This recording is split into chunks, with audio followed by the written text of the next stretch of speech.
And hello, everyone. Welcome to Star Trek Adventures Broken Sword. This is your GM in the Great Barrier, and we are happy to have you at what is the center of your entertainment galaxy.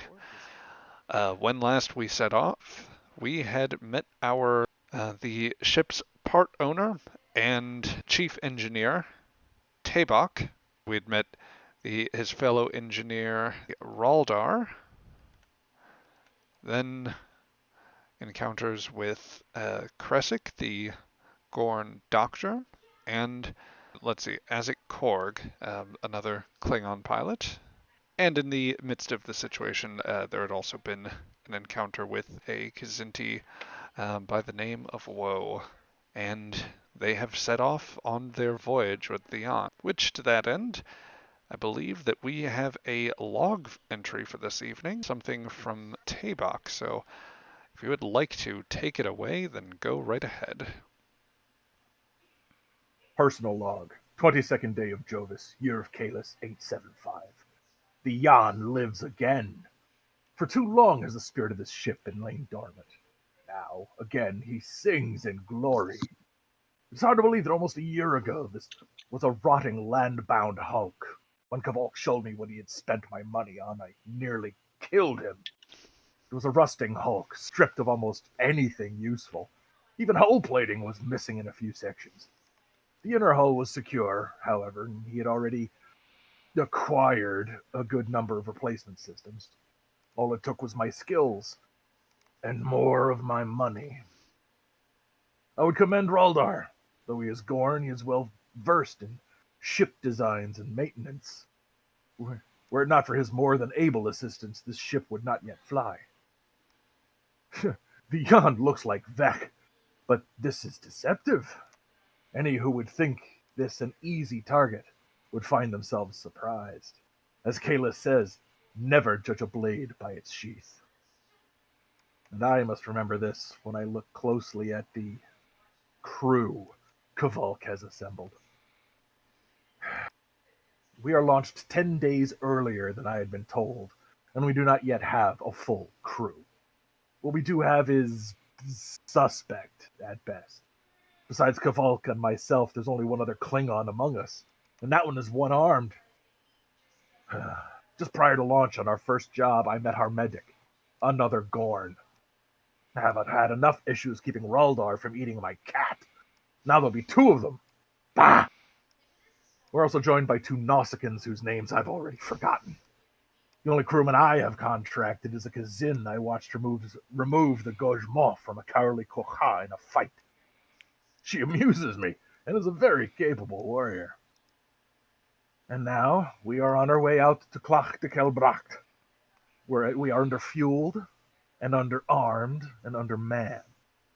The Nausicaans are vigilantly guarding the cargo we are carrying, and I do not know what we carry on my ship. I like none of this. Some things may need to change in this situation. I am fairly certain I can count on Raldar, and only slightly less sure about Woe, the Kazin. We are not Imperial Navy, but the rules of succession on almost any Klingon ship are the same. My honor is thin enough as it is, and I will not suffer any further degradation of it. End entry. The ship to this point has made it ably. At this point, you would be some days out from Quotacor at this point, on your way to Captain Kal'vak, known in Federation circles as the Briar Patch, an unvisited area of space with a considerable cluster of stellar gases, supernova remnants, and possibly other interesting places to explore, species yet to be identified, absolutely none of which is to any concern of a Klingon crew. The only concern which the five of you would have, as well as the rest of your crew, would be that Kal'vak is apparently interested in meeting a client there, one who he has taken on a cargo for of some unknown nature. He has been very adamant about keeping it under lock and key, and as any of you would know, he has taken to some measures with the Noskins to conceal that. To start off with, I would ask that anybody that wishes to have a bit of a chance to interact with anyone or anything right now, just give me a single D20 roll. As a small house rule, I like to use a narrative initiative sort of roll, and since this is Star Trek Adventures, we go with the lowest roll first. So I see a 1 from I see a 12 from Kresic. Anyone else wish to throw in a roll at this time and see what you find? Rather than the task roller, I would actually ask you to use the sidebar that has the dice options there, TTRPG. Oh. Now, There. that being said, Ah. I can tell from the dice roller there that you have in fact rolled a 15. Oh, that's good. Yes. So Oh, I apologize. Okay. quite all right, quite all right. I ought to have clarified. Um, so with all that said, I believe unless Raldar wishes to also conduct a roll, then the initiative would go to Kresic. Uh, would you like to abstain at this point there? All right. Well, so what I have probably been doing over this time, I have put out a recommendation to the crew to come to sickbay in order for me to get a full scan of everyone so I know what I'm working with, but a requirement for any species that I haven't operated on before. So I can know what I'm going to be dealing with when the bodies start piling in. Very well, very well. Perchance, with Kressic's background, we know that whom have you operated on, or what species would you guess immediately that you could check off as far as the mandatory requirements? Klingons, obviously. Certainly. Dealt with woe before. I've done autopsies on Nausicaans. Usually, when Nausicaans get themselves hurt, they don't end up making it to my. Didn't end up making it to my clinic. Not on the Still likes of functioning. Quotacor. Yeah, exactly. So of the races here, those are probably the ones that I have had most familiar, and obviously Gorn, most familiarity with. I've obviously never worked on cats. I don't know if I know that there is a cat on board this ship or not. But if I do know that, I would request Well, you're also to. not a veterinarian. I would. It's another creature. It's another life form. It And is a member of the that would be crew. up to the captain. That would be up to obviously the owner of that creature. And then I've probably never worked on whatever this other species dude is. Yes. So, as you would become aware of, that Captain Kal'vak has recruited a Rantal. They're a small they're a very slight, thin, uh, like completely pale fleshed and hairless species, as far as you know. They are among the caste of the Jegpui, or conquered peoples, very roughly. Those that the Klingon Empire has long since absorbed and essentially, for the most part, commits to forced labor, oftentimes like resource extraction, in some cases maybe service at a manor or something of the sort. It's basically a slave caste, but it is exceptionally rare to. It would have been exceptionally rare to definitely see them on Quotacor. And if that's as far as you've been, or unless you've been in, say, either like destitute but productive worlds, which Quotacor was not, or an exceptionally wealthy Klingon world, you probably haven't familiarized yourself with them. Yeah, definitely haven't. Other than Gorn Space, which has Gorn. Certainly. Gotkor is my main experience when it comes to Klingon cultures Indeed. in general. Yes. Well, So the Nausicaans will be in no great hurry to comply with your request. However, if you would like I will give you the option. First, if a particular player actually would like to stop by for a physical, then we can indeed have a scene set there in the medical bay. Um, Alternatively, if no players wish to go in for that now and take a scene with the Gorn, then we can arrange for one of the NPCs to show up, and I will simply roll at random for that. Um, would anybody like to volunteer? I Yeah, heard just I'll do it. this will be interesting then. This will be very interesting. Yep, Yeah. yep. So let us set the scene then. Raldar, would you be making this a first thing in the morning affair, or would you be heading from? Would you be saving this for after a long day's work? How would you prefer to set this up? Probably before dinner. Okay, so you are coming off what is effectively the work shift. It's been a long few days making sure that all of the new systems are properly playing with each other. The ship, at least for the time being, remains capable of sustaining warp.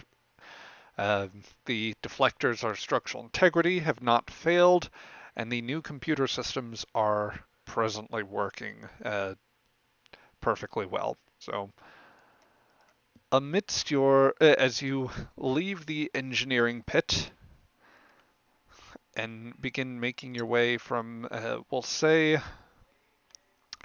that you are coming out from, how about we put you on the main deck, I think would make the most sense.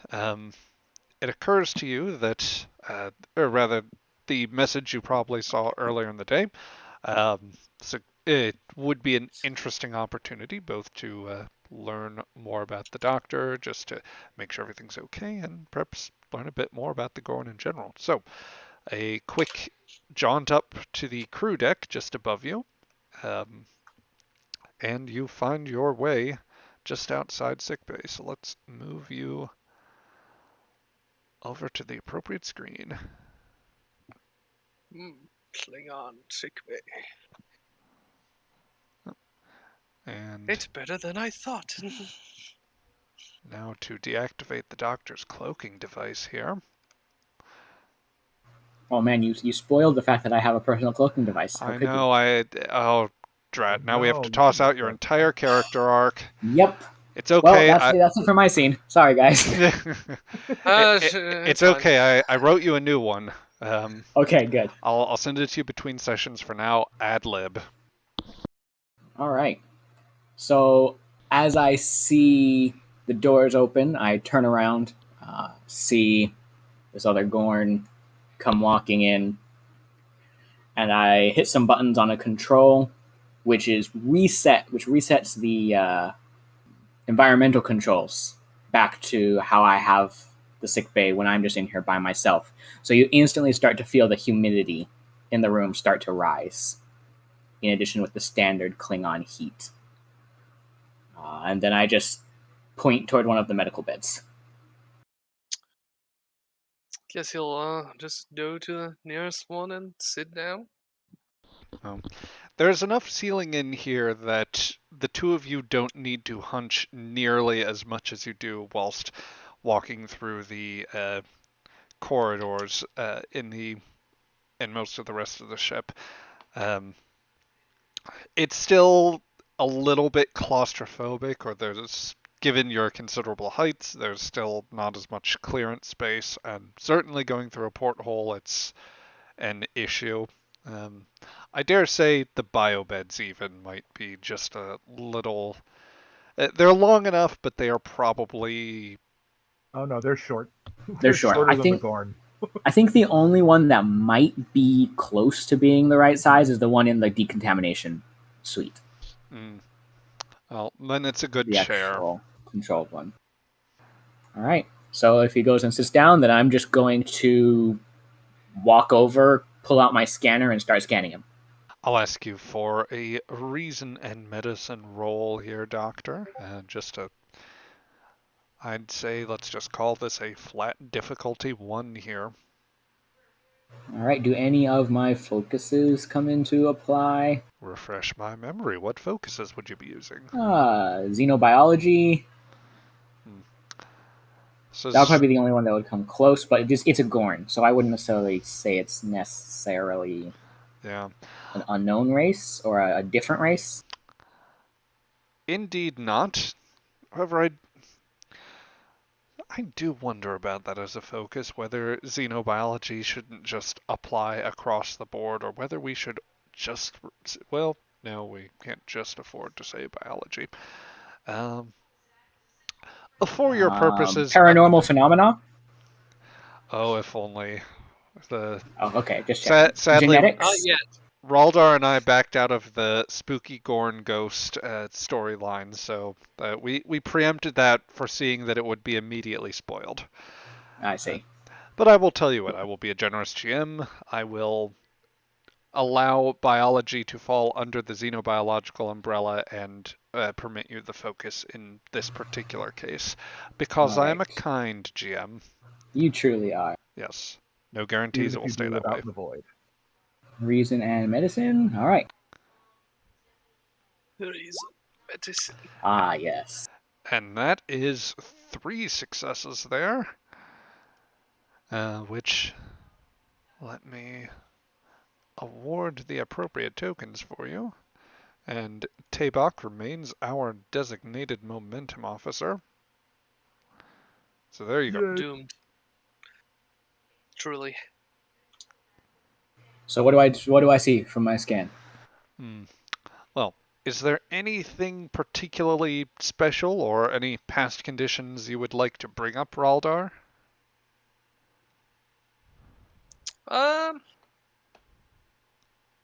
Perhaps dueling stars. Indeed. I would say, with that bit of context in mind, Raldar, by all measures, appears to be a fairly healthy Gorn man for his age. There are residual blade markings that some wounds that were deeper show. There are very slight signs of residual impact, kind of slight bits of scarring. These were likely done by bladed weaponry. You obviously be able to guess it was very likely a Klingon weapon like a mek'leth or even a batleth. Predominantly slashing type injuries, but they have long since healed in all likelihood. Otherwise, he seems to be in what you would say is peak health. This is very much the physique of a man that has lived a disciplined, rigorous life, or at least has taken care of themselves as such. All right. So I log all that in my databases, as a baseline for him. Put away my scanner, turn around, start heading back toward my research material, and then I just say, "Why do you work for the soft skins? Why would I not? They are irrational. They are quick to anger, to action. And they are strong. The Klingon Empire is quite mighty. Mighty enough that I, too, am invested in it. Are you invested in this, Captain?" Maybe if he proves himself. See the capabilities of his honor. Honor, yes. The Klingons say much of this honor, and yet this one appears to have none. He has enough for a second chance. He's still alive, his partner hasn't just killed him after getting the ship. Perhaps. Perhaps. There may still be value in his small and pathetic house. At the very least for food. It'll do. It'll be enough for now. You're good to go. Very well. And with that, Raldar, I presume, slumps off to lunch. Or Indeed. dinner, rather. Which is most certainly not TABOQ's cat. Better not Targ is be. better. Targ is way better, yes. He's got more meat. Yeah, unfortunately, we don't have a chef. Yeah, we do. The Nausicaan. The Nausikaan's our chef. We could follow up and see what Azek is up to. Still getting used to the ship's controls, and I'm assuming the captain is at the captain's chair at this point. It has, of course, for you also, I'm sure, been a fairly long day, but more likely a dull one, as Kal'vak, who has alternated times on the bridge with some of the Nausicaans, has impatiently trodden about the bridge at times, otherwise sat down and reviewed information on a pad. There's the occasional request of a distance to target, basically the equivalent of an "Are we there yet?" or any need for course corrections, all that. To which there has not been a lot on your course. Would I, from my console, would I be able to tell if there is any kind of asteroid field nearby? So actually, I will ask you to, on the at the juncture that you're at right now, I'm going to ask you to give me a reason and con scan. A reason and con roll, rather. This will be something that leans into an astronavigation task, and that very slightly preempted what I was going to say, but with that roll, I will tell you that you are out a ways from the Narendra system at this point. At least that is the largest star system nearby. There are a few other minor ones that are in the rough vicinity, some light years out. Narendra is the only inhabited one, and it is a major bastion of one of the houses of sorts. Without more successes on that roll, I would say that you know that there are other star systems that will be along your path. The closest one at its closest point will be as close as, I'd say, 0.8 light years, which is a relatively close pass, but it's also, for the amount of time it would, rather for interstellar distances, is still fairly far away. You don't get a lot of detail on that system, but there's no sign of any subspace phenomena that would pose an issue.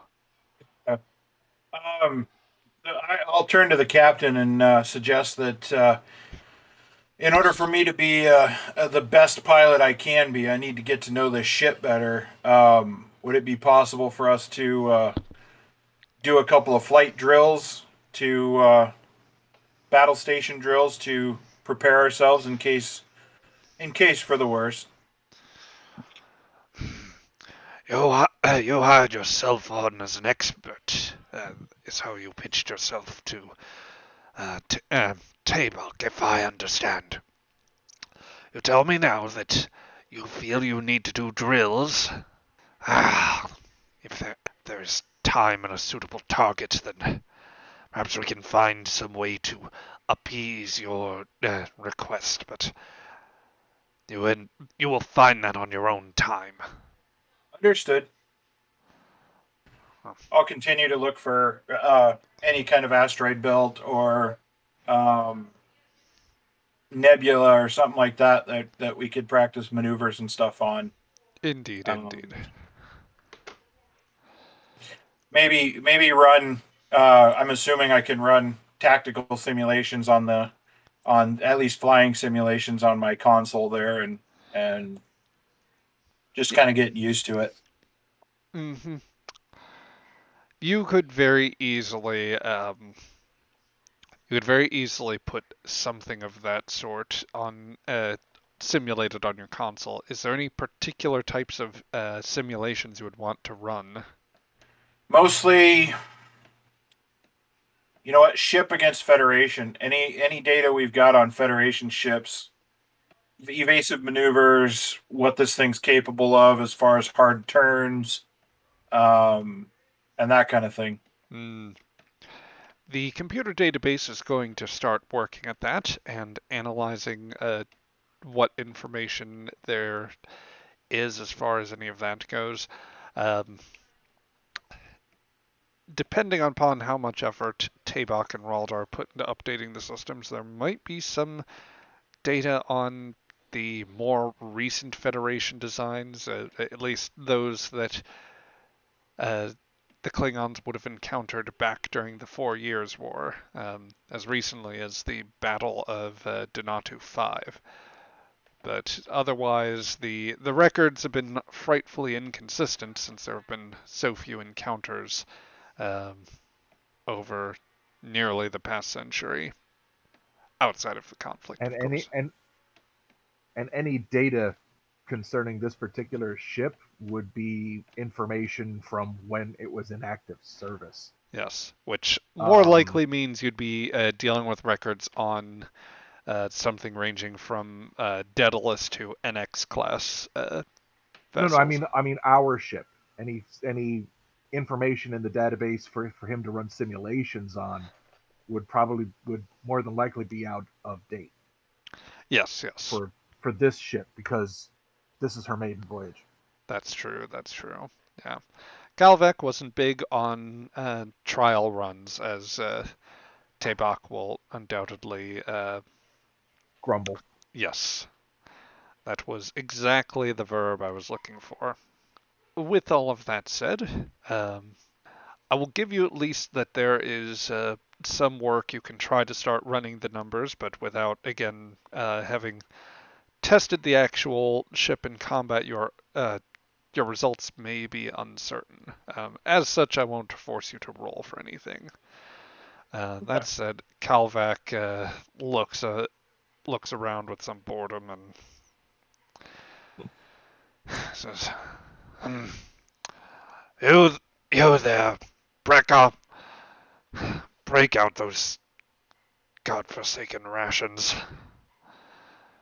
Somebody find me that Kazinti and I don't know, put her in the chair or get Croshaw. No, Crowshaw's got to stay down. I don't know." He looks over in your direction. If you want to take a break, I'd be more than happy to take command for us for a little while. Hey, Walk the ship a little bit is good for the warrior soul. you know, keep keep watch and report back if anything happens. Otherwise, just keep us on our trip. No Understood. side detours. Uh, And Azek just got a promotion. What yeah. With that, the other Nausicaan, the one who wears a mask, who you've come to know as Brackgar, is going to move away from the console as well and just kind of gives it he gives you a bit of a shrug essentially and starts moving back to break out the rations. It is worth mentioning his talents as a cook were greatly exaggerated, and as such, you've been probably living off of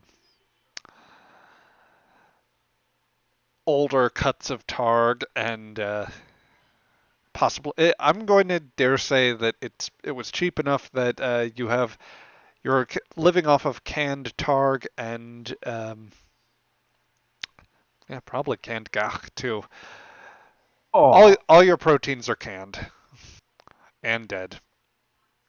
oh, That's horrible. That is absolutely horrible. Yep, this truly was a budget cruise. And gawk, which is worse than canned chicken. Yep, yep. If it's not moving, there's no point in eating the gach.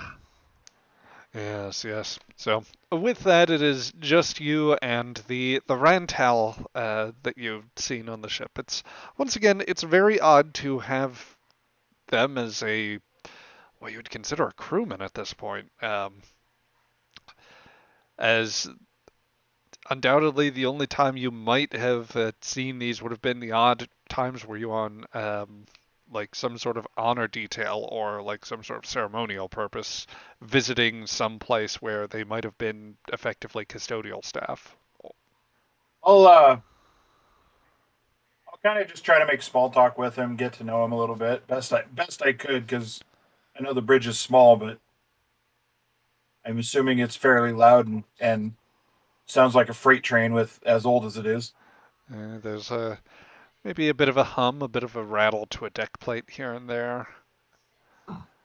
I won't say too much for it because I'm sure TTRPG and Raldar did an excellent job with the situation as it was. Did the best we could. There's probably a deck plate rattling because we didn't finish bolting it down. Deal with it.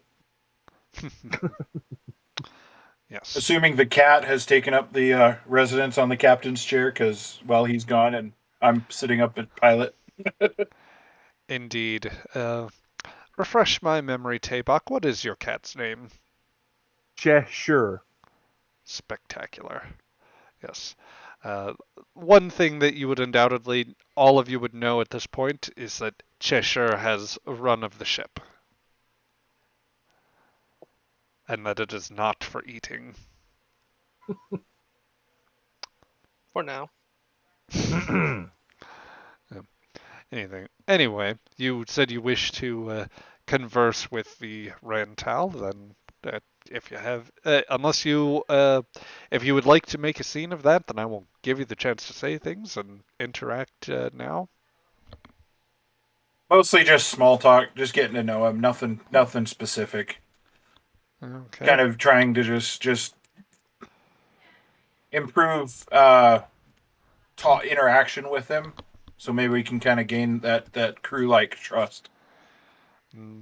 The Rantal is going to generally stay hunched near his console and somewhat.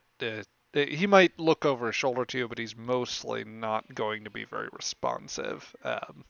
Okay.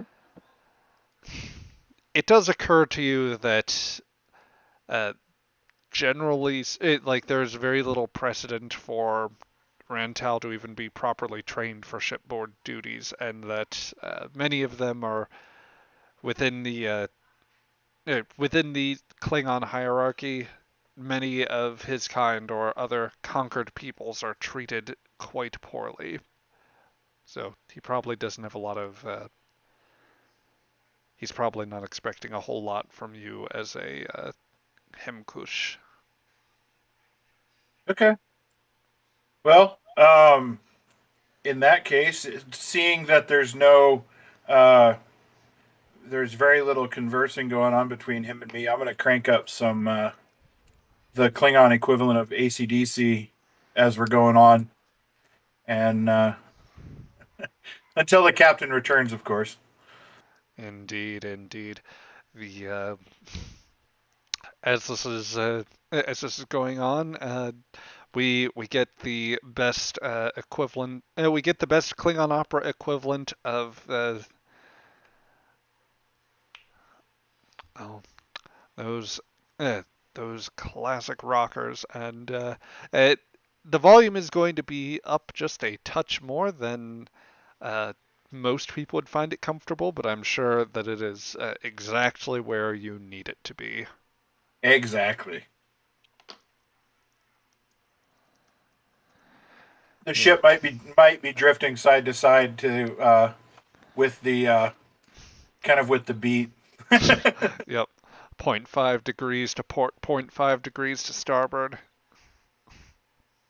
just swaying back and forth to the music.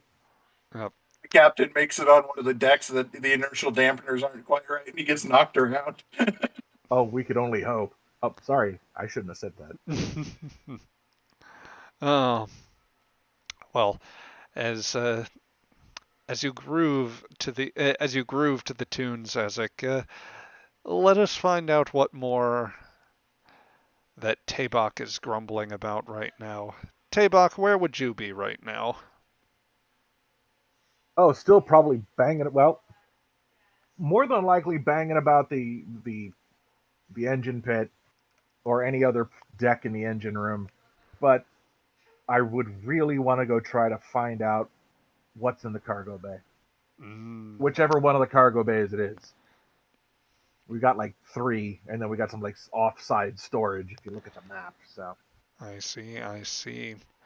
So, give me just one moment, and I'm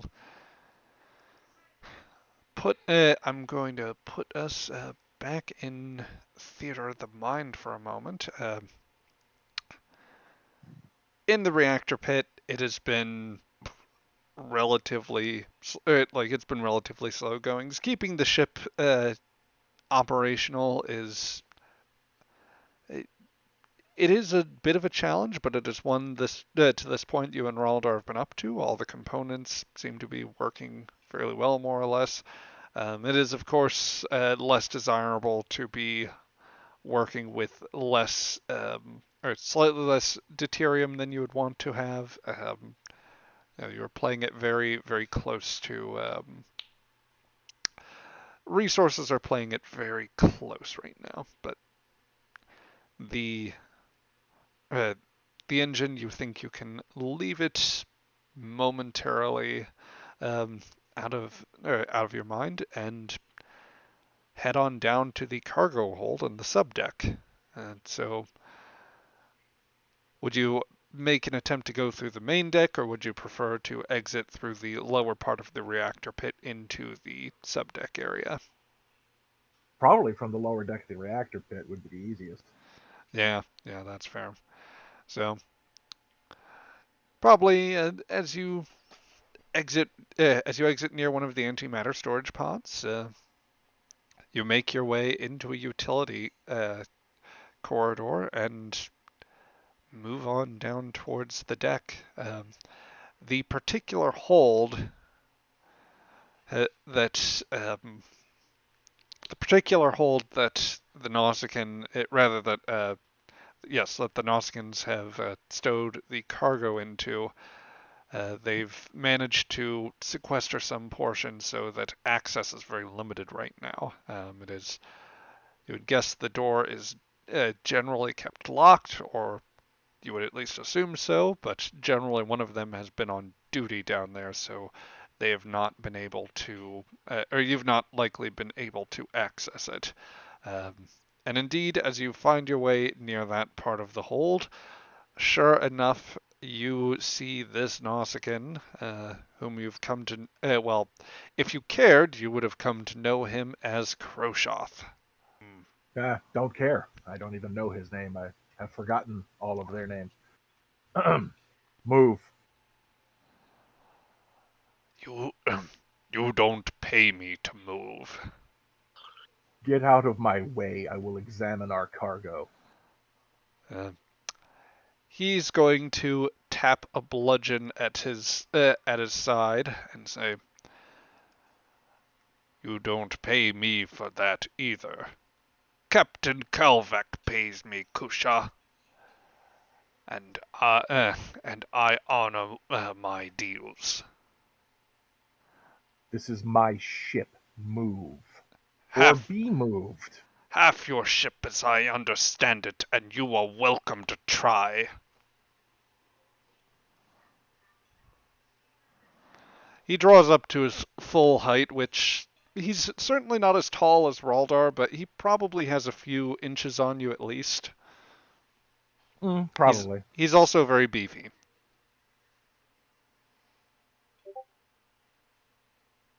Look him up and down real quick. Is he armored? He is armored. it is. There are some gaps in his armor. He, in particular, has essentially a very thick armored vest, and some bits of bracing on his pants. I would guess perhaps a cup if we're going to go with the well, somewhere if we're going to go with the running Star Trek 6 reference. I'll leave that for the rest of you to figure out from last stream. Um, Hmm. he does have a bit of weaponized armoring as well. His shoulders are guarded by very spiky, very.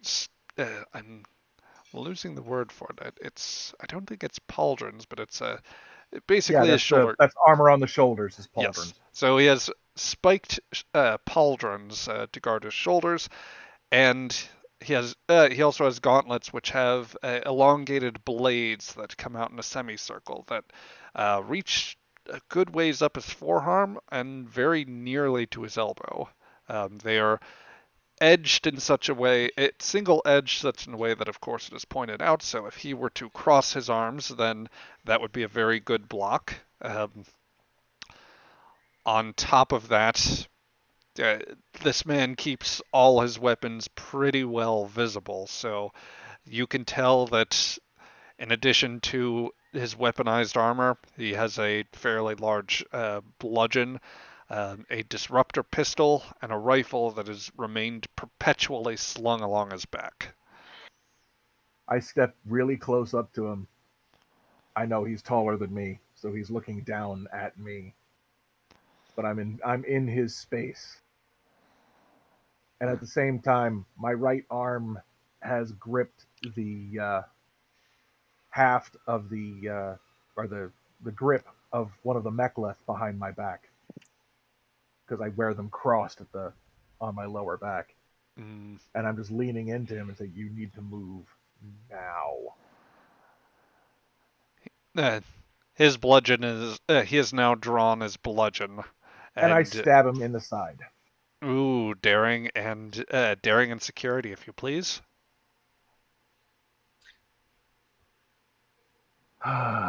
Goodness gracious me! And this will be a base difficulty of 1.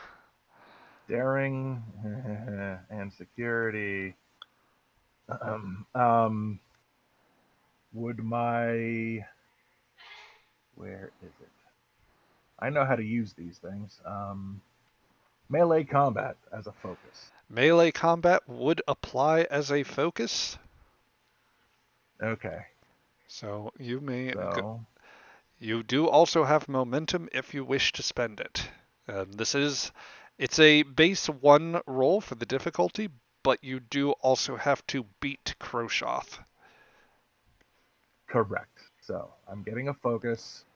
The complication is 1 Yes. Um, or 2. the complication range would only be 1. The Feel free to task roller spend you some. Yeah, the task roll is 2 unless you wish to buy additional dice with momentum, as Rev was about to say there. Yeah, might not be a bad idea. Yeah, more than likely. So I will. I'll say I get 2 dice. I'll spend 2 momentum, which would give me 4 dice. It's an escalating cost for momentum, so in order to get a 4th die, or in order to buy a second bonus die, you will need to spend 2 more momentum on top of that 1, so a total of 3. 3. All right. Yep. For those watching this stream looking for a lesson here, momentum costs you can spend momentum to buy additional d20s for your dice pool, and it increases with each bonus d20. So that would be 1 momentum buys you 1 d20, 2 will buy you a second bonus d20, and then another 3 will buy you the third bonus die, which, at least for purposes of our task roll, maxes out what you are able to roll in one go. That being said, I am definitely spending a threat for Kroshoth to contest, so he will have an additional die. He also takes on a focus.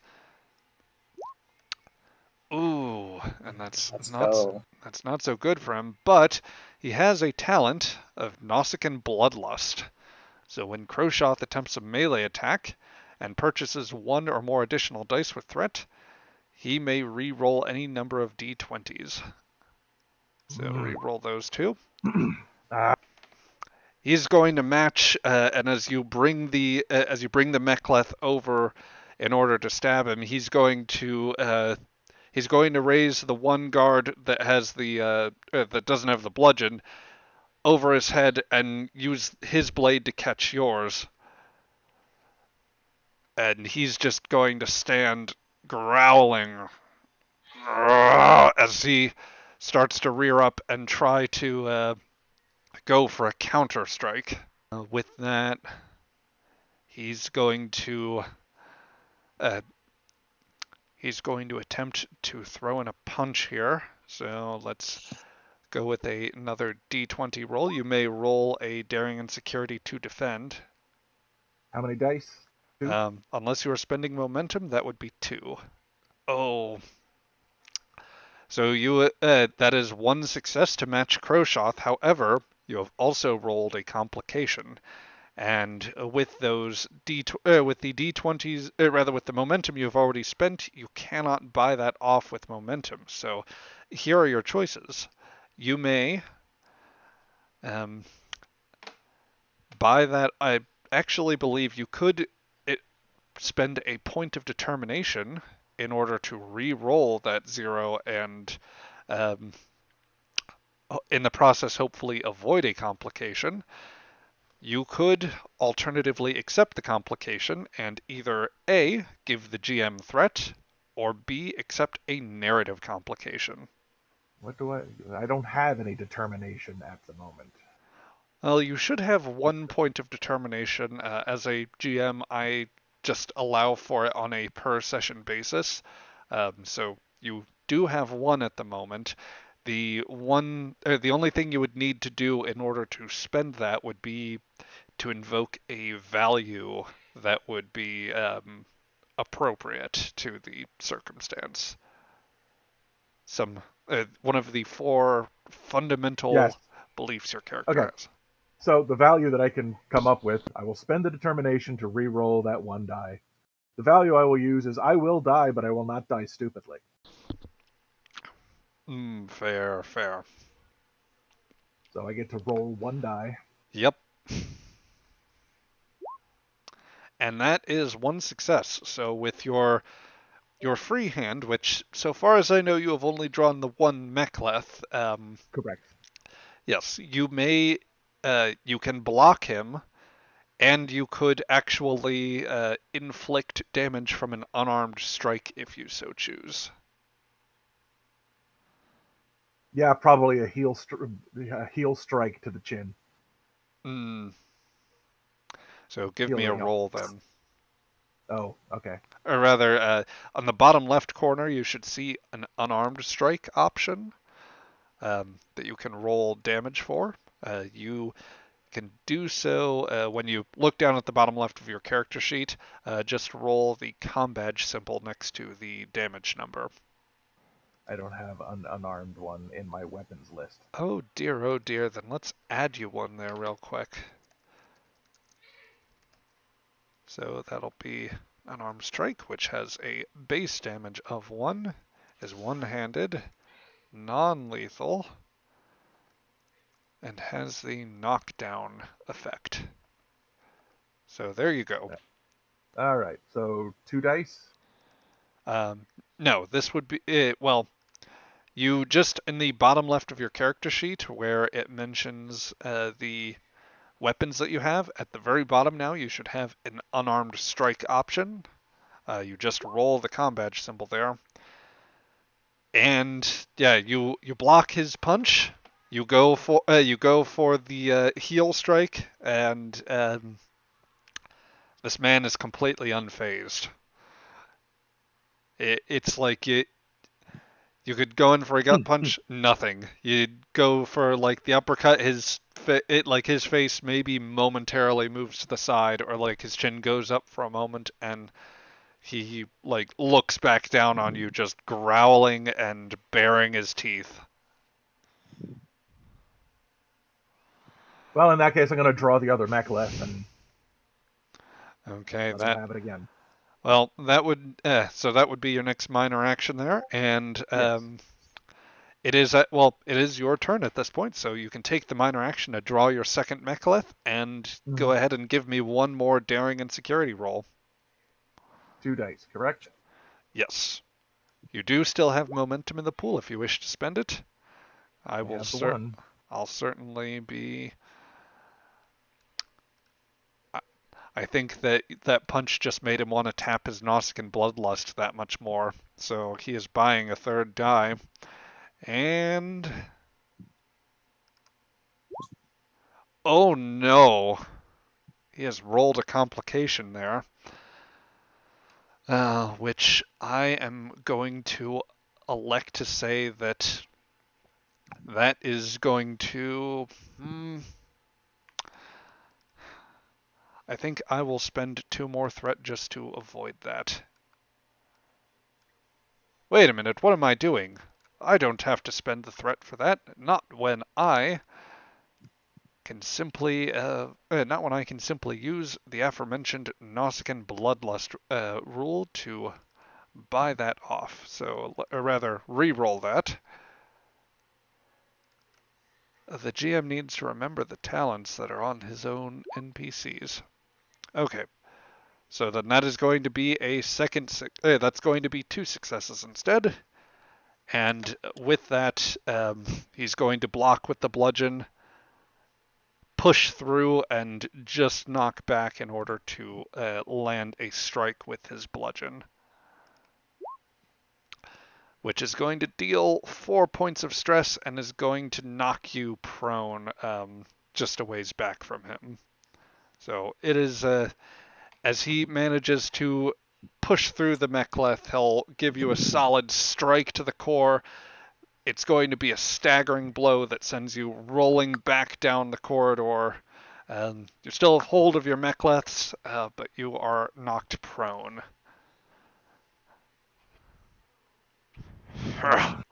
Punikusha. Get up and hit him again. Well, you've taken since you've taken your turn in this little sparring match. Sorry. He is, he's going to take his free hand and draw his disruptor pistol before you have a chance to advance. You wish to continue this? Just sort of set my shoulders, and you have not heard the last of this. Before we are done, you will breathe vacuum. When I am paid to do so. And I sheathe my weapons and walk away. Okay.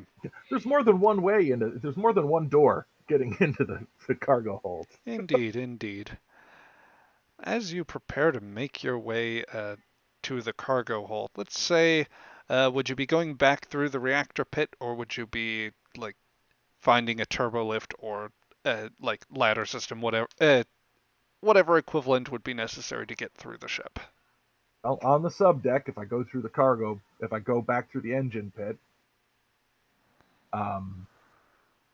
there's a way to get through there past one of the deuterium tanks under there, through the crew personnel storage, through a service corridor, and then through the back door into the main cargo bay. So clever. And as you begin, that's what I'm going to do. As you begin to think of doing this, the GM drops 2 threat to create a narrative complication, as there is a horrible rocking back and forth of the ship. It is felt throughout the ship. So as Raldar, as you are eating the copious amounts of regrettably canned targ and gach, Kresik, as you are filing away medical reports, And Korg, as you very suddenly worry that the inertial dampeners have gone out and your erratic maneuvering has given away something, or rather, you are worried that the power of Klingon rock opera is too much even for this ship. All of you feel this terrible, jolting back and forth. Alarms begin to go off throughout the ship. Well, I'm in the engine pit, so Yeah. go to the I'll, nearest console and see what the hell's going on. But it I'll heard I radio. Let's see. had to run to the bathroom real quick. Okay. Raldar is going. Raldar is. Well, in character, this might be enough to cause him to lose the dinner he has just consumed. But whilst he tends to that, What? Oh, sorry, I misheard Just you. back. Oh, you just got back. Okay, you have gotten back in time to find out that as you are eating your rations of canned targ and gach and whatever other proteins you are enduring, the ship begins to rock horribly from right to left, essentially. So you're getting a terrible back and forth sort of. A very terrible sort of back and forth swaying. All of your food is alternating between flying away from you and flying back into your face. You are an absolute mess now, and this is happening all throughout the ship. So, Going to radio captain to the bridge and try to figure out what's going on from my console. okay. Holler to the other bridge crew. Report. No. So, as you go, as you try to figure this out, let's see here. I will give Korg. I'll give you the first chance to get a sense of what's going on. As you are looking over readouts, give me. Let's call this a. Let's call this an insight and con roll. Ah, perfect. Difficulty 2. Or the difficulty had been 2, and that is you have scored 2 successes there. I will also say that if you want the momentum, the Jan will actually assist you here. If anyone would like to roll for the ship, then that is, let's say, computers and engineering. I can roll with. Okay, I mean, I can roll, I guess. Computers? Oh. You mean control? Oh, for the ship itself, right? Yes. Which Forgot about the that. ship only rolls a single d20, but it always does so with a focus. Allow me to set this up for you. Ah, no, I was just missing that there. All right. So, with that, that is an additional success. So you're going to get back 1 momentum. Korg, from what you can tell, there is something very unusual going on with the warp engines. Perhaps a sign of some sort of power surge or imbalance. You could only guess as to what's going on, but you can definitely tell that something about the engines is creating a subspace cavitation. It is making the warp bubble extremely turbulent. This is not the fault of your very minor course corrections, but rather the ship is effectively being rattled by an oscillating pulse from the warp field itself, and if you sustain it for very long, there is a risk to damaging the structural integrity of the ship. Right. So we should probably bring the ship down to impulse and try to figure out exactly what's going on. I think. Indeed. That not a bad idea.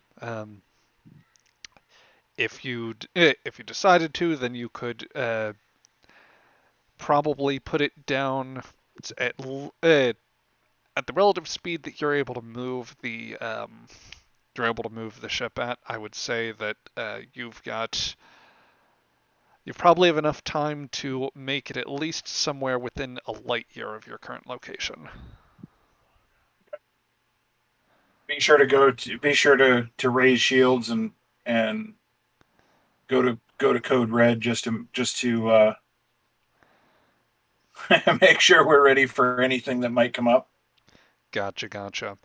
I want to set a good example for the captain when he gets up here. Be sure to turn down the ACDC. Make sure that happens. Yep. Yes.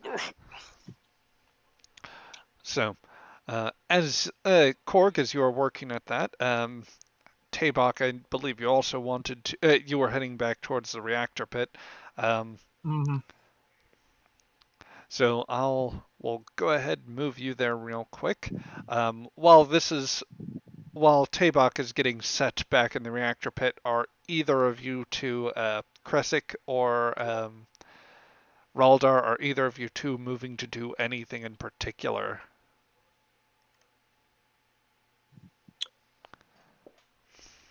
I guess I would make my way to the engine pit to find out what ruined my lunch. And Dinner. your shirt. That too. Yes. Kresik, are you doing anything in particular at the moment? I'm prepping for what I feel is probably going to be the inevitable rush of nearly dead crew members that are going to be coming in after that. Gotcha. So just making sure everything's ready for an emergency situation. Mm-hmm. So, yeah, as you begin to close, Raldar, you run out from the area, narrowly avoiding knocking your head into each individual bit of bulkhead, although the swaying doesn't make it particularly easy, at least until Korg drops down to warp. But sure enough, you find your way back to the reactor room where you find TABOQ is already in position. Yeah, Valdor makes his way to one of the engineering consoles and looks at TTRPG. Report what happened. Don't know what happened. Bridge, Yeah. what did you do? That your plating fell off. I don't know. Did you lose my buffer plate again? Sorry. Maybe. You are Go ahead. all good. So you're both getting to the computer systems at this point and starting diagnostics. I will give you the chance to try to look over what's going on with the ship right now. Let's say I'll ask for a reason and engineering roll, which may be one of you may assist, and I will even go so far as to say that the ship will be able to assist. The difficulty will be 4. Okay. Warp core systems for a focus. That would apply. Okay. And I did the the talent. assist. My talent of I know this ship. I know my ship. Supposed to help me if things are going badly. That certainly applies.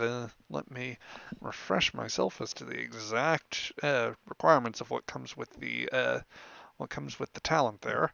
While I'm doing that, what was your question, Raldar? No, I didn't have a question. I was just like, I'll do the assist for him. I gotcha. All right then. So, let me double check just because I may be mixing it up, but there is a chance that may help you with difficulty of the task. That I just want to verify that and be absolutely certain so as to provide you the best result possible. Stand by just one moment.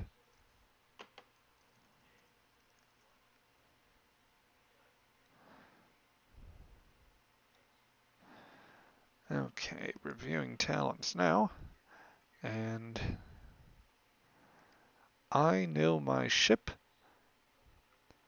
What that would entail is whenever you are attempting a task to determine the source of a technical problem in your ship, you may add a bonus D20. So you can have a free third die there. Alrighty. And here we go. All right, and that is 2 successes. Somebody else would like to roll for the ship. And then, Raldar, you may also roll Reason and Engineering.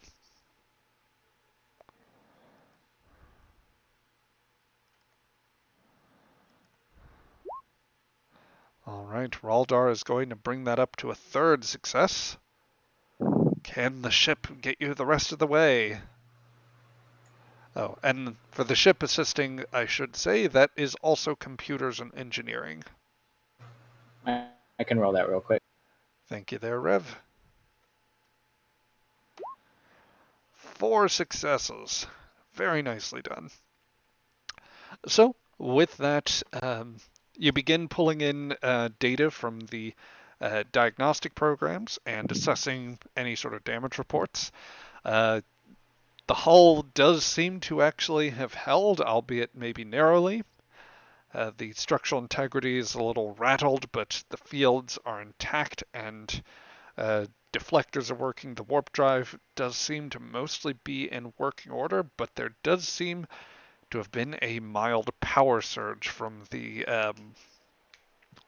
from one of the auxiliary power processors.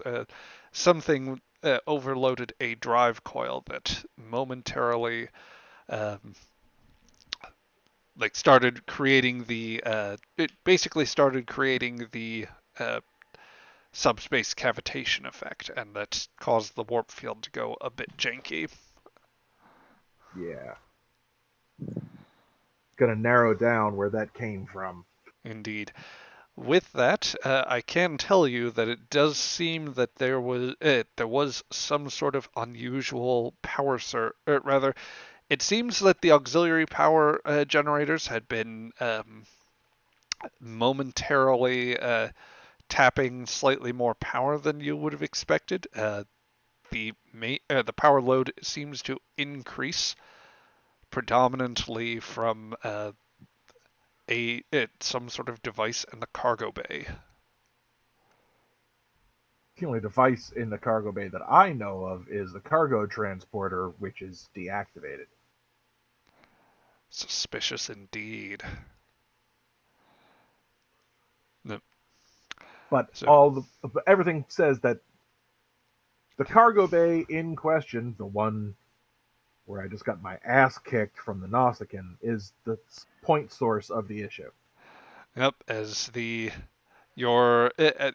feel the bruise from the truncheon blow starting to form, and perhaps the slight injury to your pride, but also the welling anger of knowing that there's some components that are plugged into your cargo bay that you aren't told about. As you are running, as this anger starts to grow, you probably get from the audio line a report from the bridge, or rather the loud cry of the captain. Hasa ha nokshe! What do you want, you peacock? I'm wondering why the ship nearly broke apart. Because of something you have in the cargo bay. I am going into that damned cargo bay now, and I will find out what it is you have brought on board this ship that damn near blew us all into dust. If you can rectify the issue without it, then just fix the problem. That's what you're on this ship to do. Yeah, and the problem is in the cargo bay. I'll have Brackguard or Kroshoth check it out. But you Are stay they there an and you engineer? make sure that Are either of them engineers? um, as you No. as you continue your argument over the comms for most of the crew to hear, there is a beep at the science console. Sir, warp signature detected at long range. Possible intercept likely. Aye! Rantal. He looks, Korg, from what you can tell, to have considerable anger in his eyes, but restrains himself. Identify warp signature. Stand by. Yeah. I'm assuming that's going to be my role. It will actually be the Rantal that helps there. Although if somebody wants to roll for the ship's sensors and science, that will help that will help him a little bit.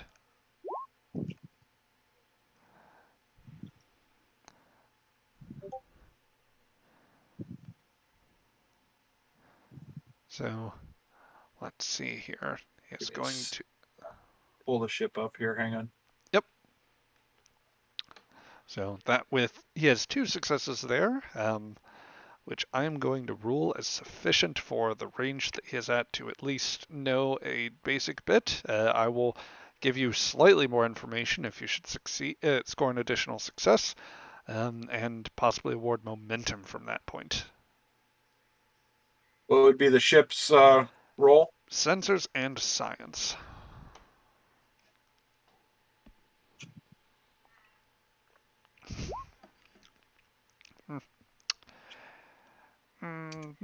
Best sensor resolution can gather is bird of prey, likely of house construction. Aye. TTRPG, can you make the necessary adjustments to the warp field or cut off whatever power disturbance is causing the engines a problem without use of the... Can you do that from the reactor pit? Are you competent enough to do that? You doubt my abilities now, you fool? You're the one who brought unknown things on board this ship. We haven't the time to argue here, TTRPG. Now tell me, can you do it? Okay, Mr. GM, can I do it? Oh yeah, you can do it. Then I will just simply separate whatever power systems are in the cargo hold that are drawing the extra power. No. Due to the placement of the units, it will probably be something where there's still an auxiliary power feed, but you sequester essentially the auxiliary units so that it's not so that the power circulation in that area isn't influencing the rest of the ship. Yep. Mr. Korg, in your last readout, did you find any star systems nearby? There was a few within a couple light years. Get us to the nearest one. Find us a place where we can park the vessel. Something that would offer concealment. And yeah, with that, the nearest system is just under a light year from you, so it should be a pretty quick jaunt at near maximum warp. Good. He'll think I'm a miracle worker by telling him it was a couple light years away, and we get there faster than we think we did. Than I told him. Yep. You realize that you don't have a complete sense of what was in the system. The readout that you had was very basic. I'd say that there was like a lower end red dwarf star, essentially.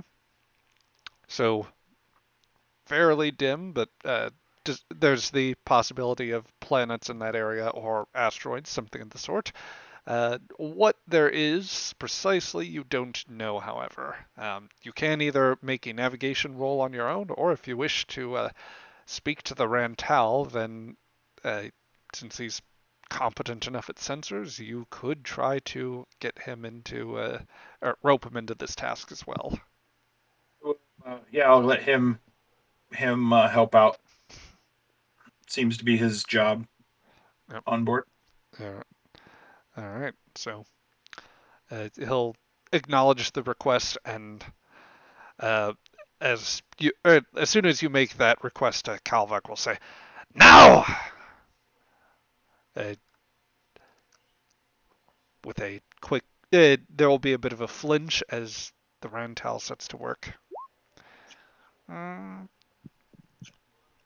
Hey,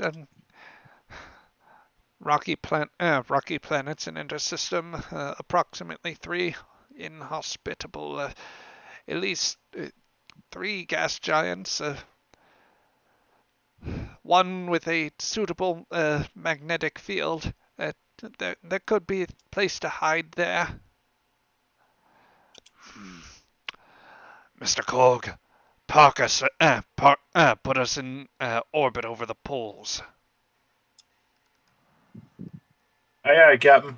All right, and with that, there's going to be a control. I will ask for a control and con roll just to get us underway, and to expend 1 power from the ship. And that's going to be that will be enough successes to get the ship where it needs to go.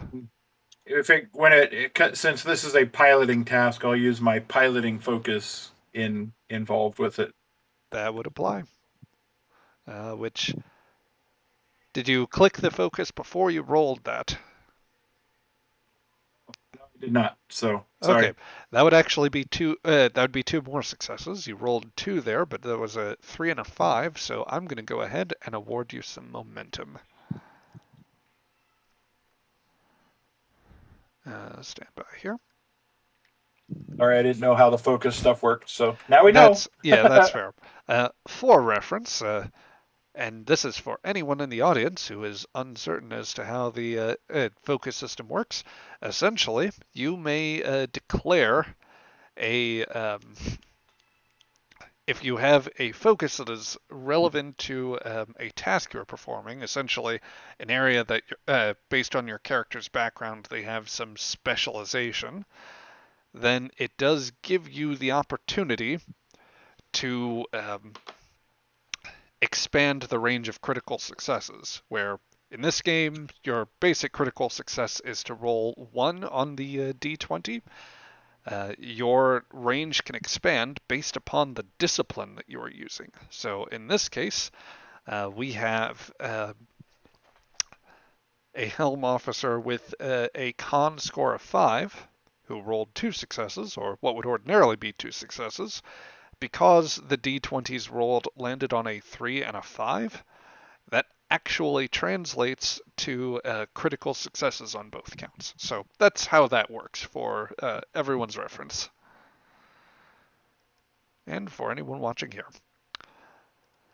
But yes, with that, the Yan is going to alter its course, listing very slightly to port before the engine kicks back online. Within that time, TTRPG, you've had the moment to sequester the power systems. And Kal'vak will say, "Once we make it to polar orbit, you will need to reduce our power levels to minimum. I need us running silent." And I'll say that with a pound to the slightly audible pound from the comm line for you, TTRPG.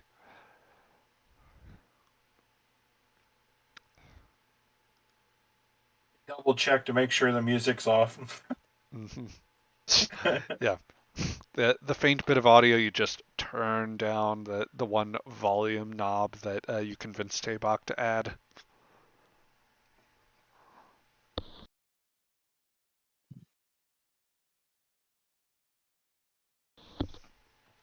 But yes.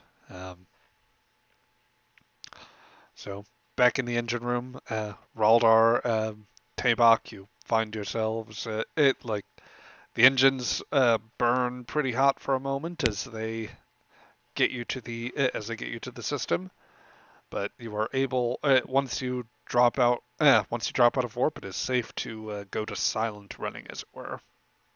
Silent running, aye. Yep. Who is after us, Kal'vak?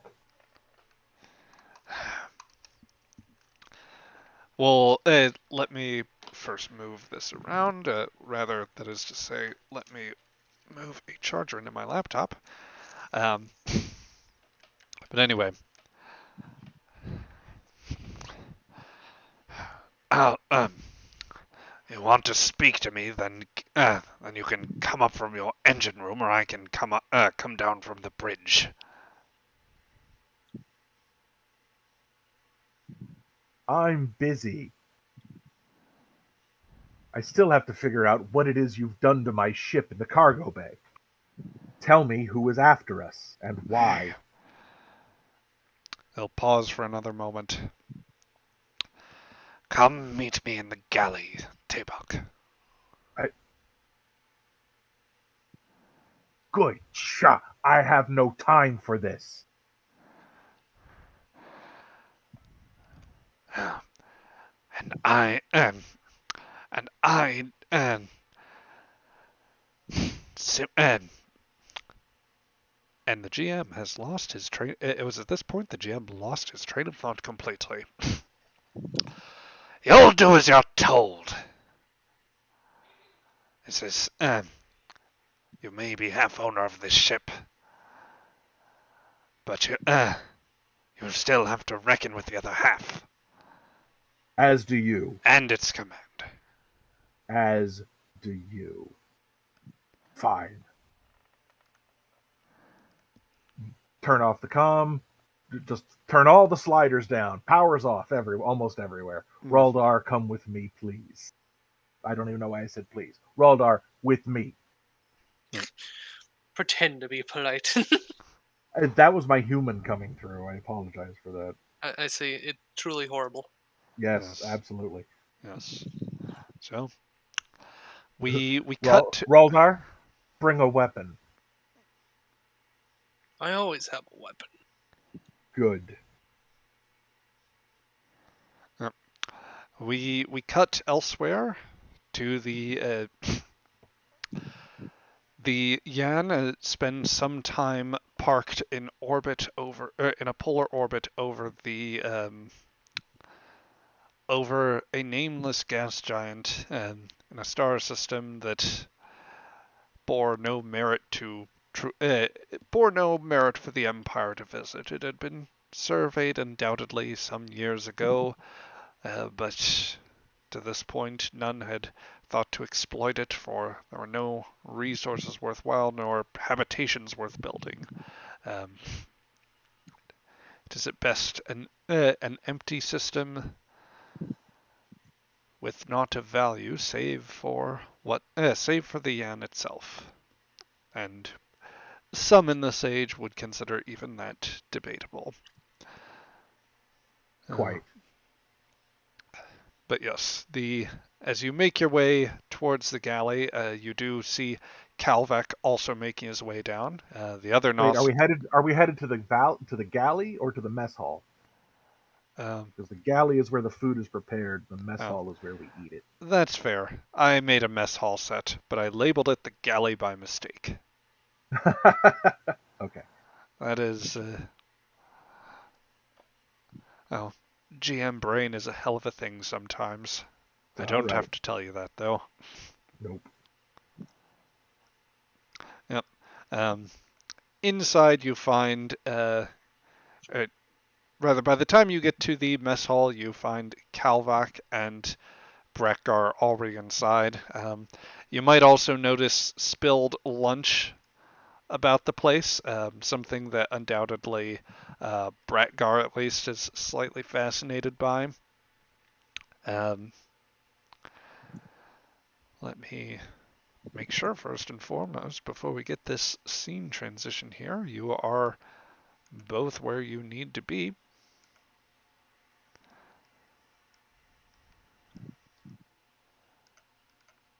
And I hope you will forgive the slightly different table shape for this.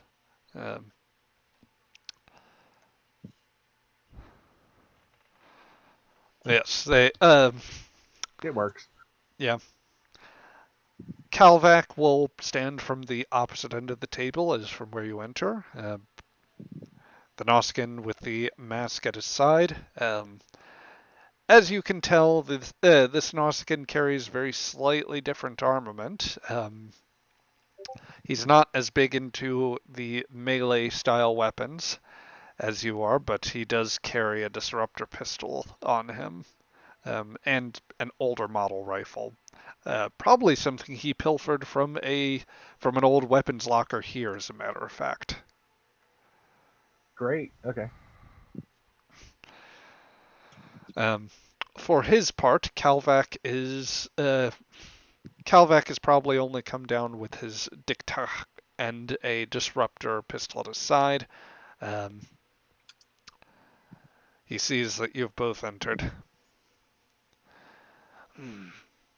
I suppose it was too much to ask both my engineers remain in place. Yes, it was.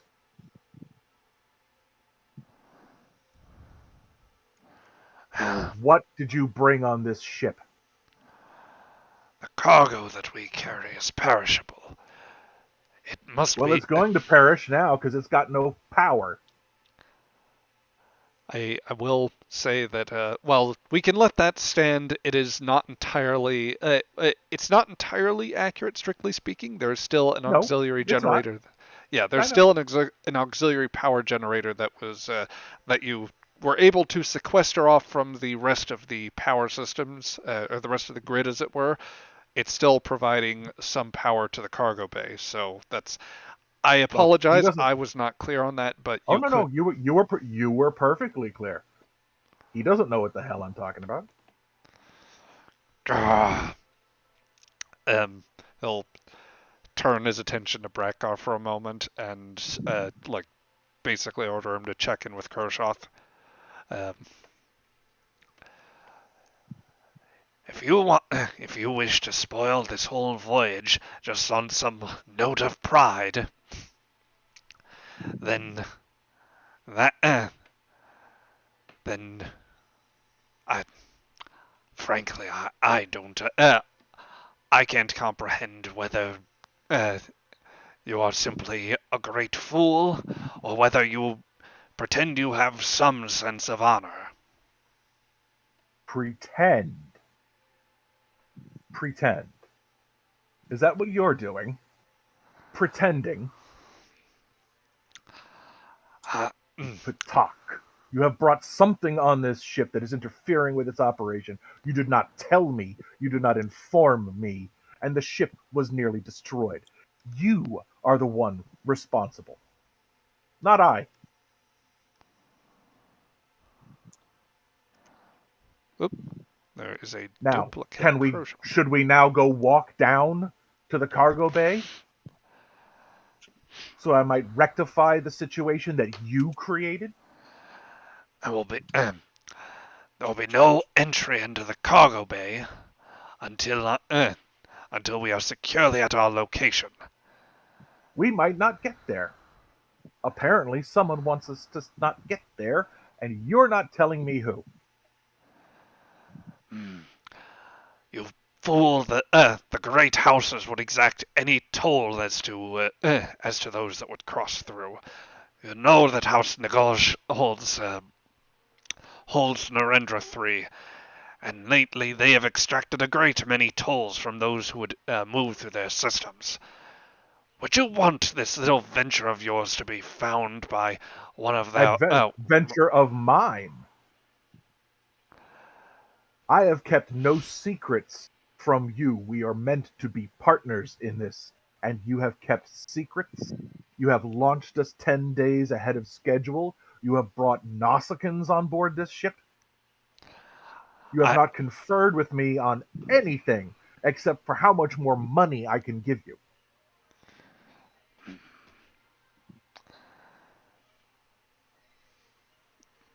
Kal'vak will take pause at some of this, and I'm going to give him a slight roll here.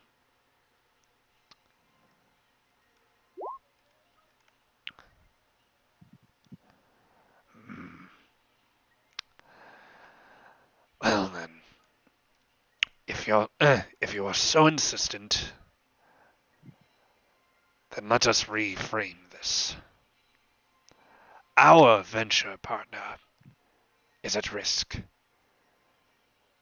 If the great houses were to come across a vessel of this sort, one with as many kusha, with the other mingling of people, they'd probably remove they'd remove the Rantal just for being a Jegpui.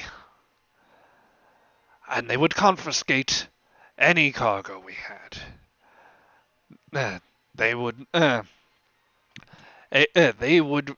impound our vessel and prevent us from being able to carry out any missions that we had. You've put such resources. If you were so concerned about the composition of our crew, why did you hire them? The Nausicaans were my chief pick. And the rest, well, there are limits to what we could do with the resources we had. But after this mission, should we be successful, then we will not be for want. You can reclaim your investment in this ship, and we'll have room for more crew very easily. We could dismiss some those less desirable.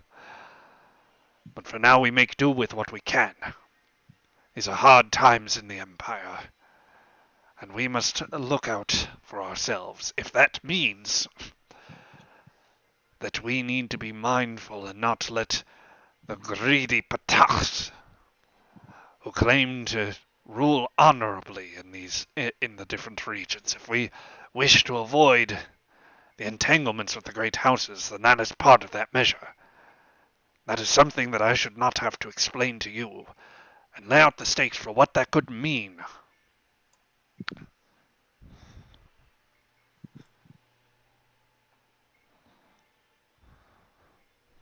You have kept secrets from me. You have lied to me.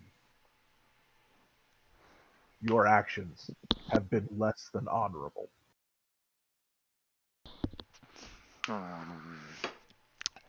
Let's. I'm going to see whether that prods him in any way. That'll be a control and command roll for him, and he will need to score a success in order to not completely lose his composition.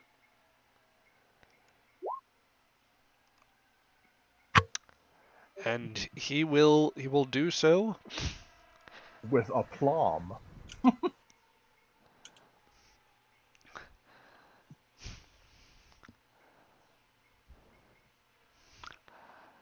A commanding officer is bound at times to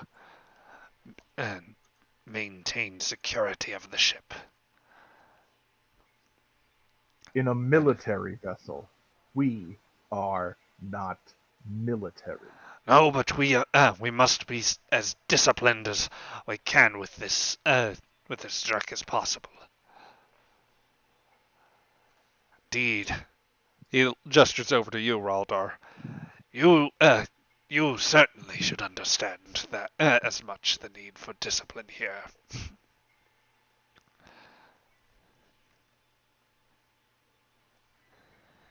I do not disagree.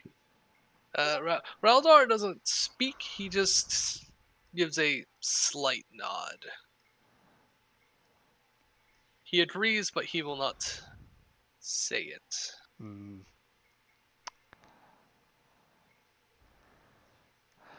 Now,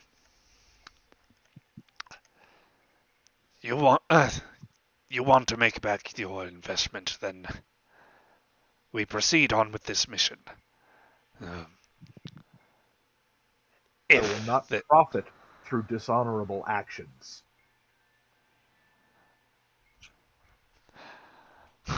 there's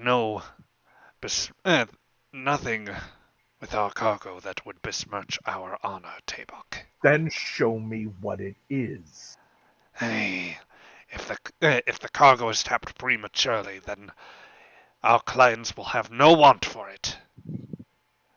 If you wish to lose all your value, then all its value, you may insist upon that. I can And, open the cargo bay door and see it.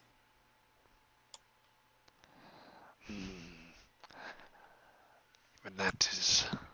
Your patak at the door will not let me in.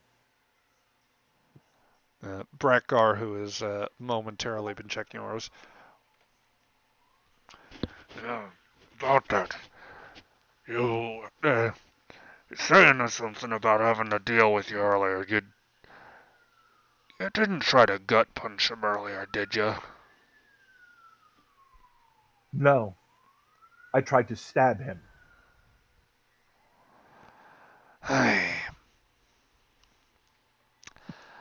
I shall tell you what, TTRPG. You wish to view the cargo? You can view its inspection before we let it loose. You are worried about it interfering with the ship? I shall have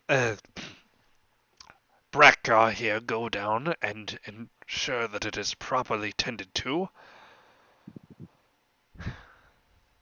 And I will make sure that if there is any need for power drain, it will be power usage, it will be documented.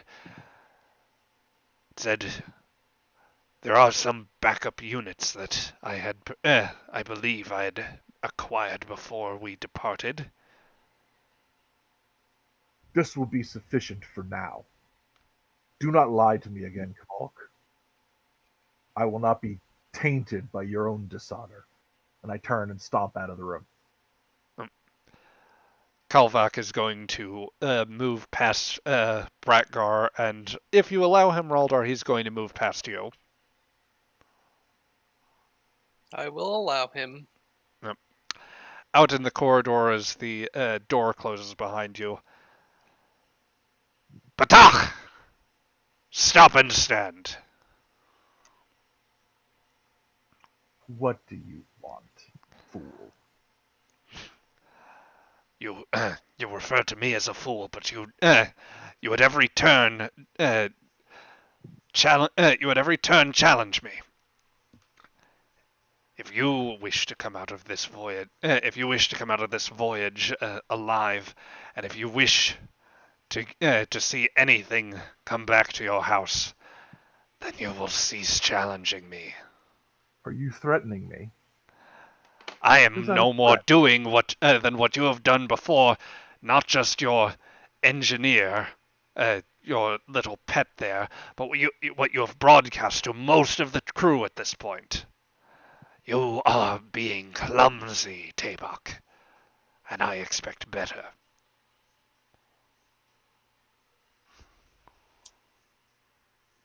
I turn and walk away from him. Just turn my back to him and walk away. He shall do the same. And it marks a tense stretch of days where, sure enough, while the cargo hold remains relatively blocked, Brakgar does indeed go and he manages to sift through some other like auxiliary bay of sorts, where sure enough there are there's units that I'm sure Kal'vak did not bother mentioning to you. That could essentially serve as some backup batteries of a sort. And whatever was hooked into the power systems and caused problems, they no longer pose a problem, and you're able to proceed at warp. Good. Yes. With that bit I'm of gonna time, try. I'm go gonna ahead. try at least once to go the back way into the cargo hold. I see, I see.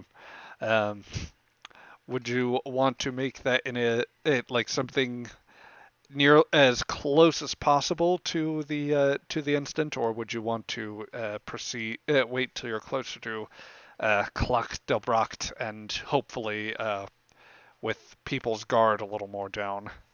Yeah, I'm gonna wait a little while till no one's looking as hard. I gotcha. So let's cut nearer to that day as as the Yan is beginning to approach the stellar phenomena. First off, um, I think it would be remiss if we did not check in with all our characters past that. So I'm going to ask everybody give me just one more D20, a single D20 that is rolled from the bar on the left side of the screen, and I want to run through initiative both to find out how you spend these next few days and possibly if you have any particular scenes or interactions you want to do. So 14 from Kresik, 3 from Azik, and 10 from Raldar. So we'll revisit things with you in a moment, TTRPG, but first let's go back up the order. I see the 7 there. So Azik first, how would you say that you spend these next couple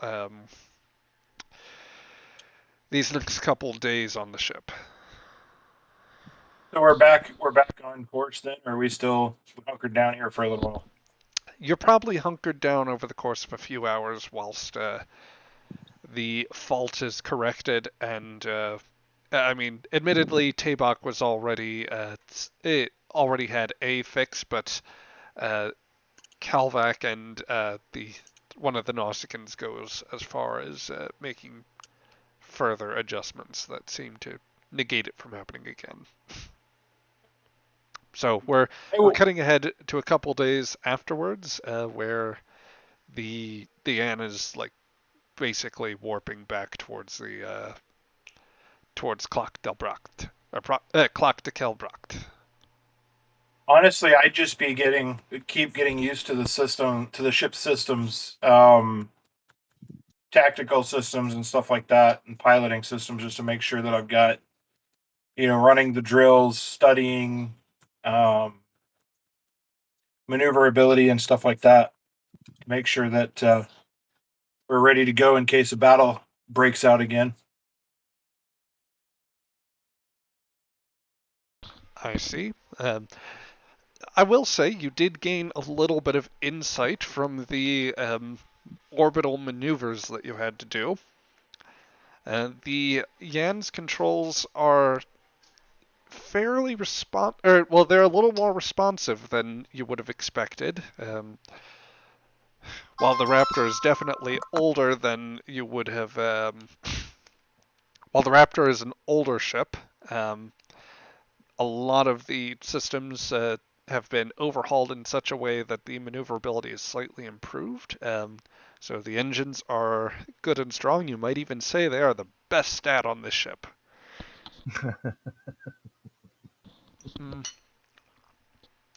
Further, the RCS... Compliments to the engineer, of course. Of course.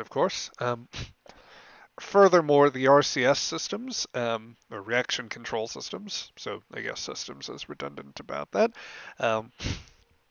but they allow you to expertly adjust course. You suspect that you could probably take this through a variety of hazards, be it freestanding asteroid formations, pockets of Metreon gas, which might be an issue in the stellar debris of the Briar Patch. Probably some close maneuvers against other vessels. You'd be in pretty good shape to dodge and weave, as it were.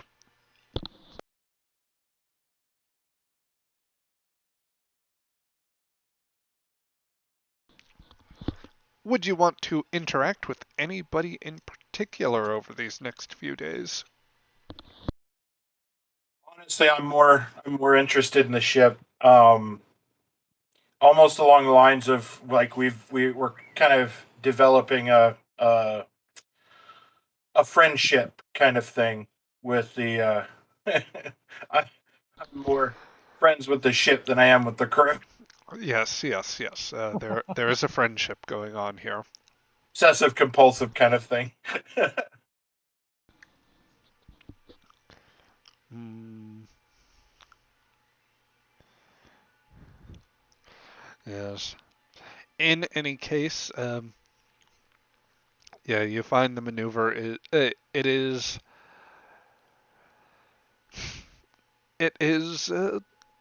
surprisingly improved over the what is it? It is surprisingly improved over what you would have expected. So it is undoubtedly something that, as you steadily acclimate to the vessel, you get to know her well, and or him, I suppose, if we're going with how TTRPG prefers to identify the Yam. The Yeah, point is I think Klingons would recognize would give ships consider them masculine. male. Yeah, It's just quite a cultural possibly. thing. Yeah. So that might even help you to not dwell on the exchange that at least you heard part of while Kal'vak was on the bridge and he and TTRPG were shouting at each other. Games for the young. Yes. So while all that is afoot, what do you? Let's go back up the order, and we'll come back to you in a moment, TTRPG. Raldar, what would you be doing over these next couple days aside from fixing yourself another plate of food? Fixing the ship.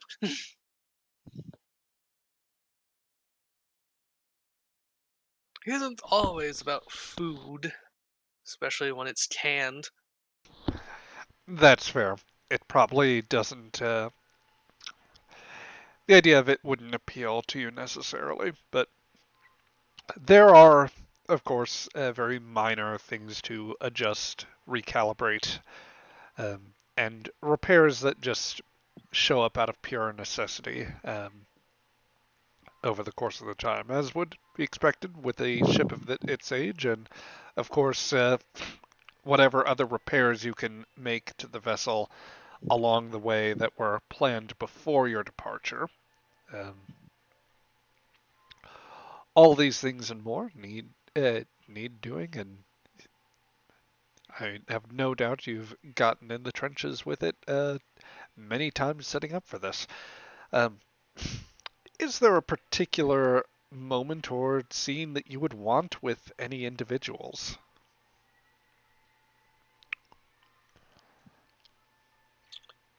Hmm.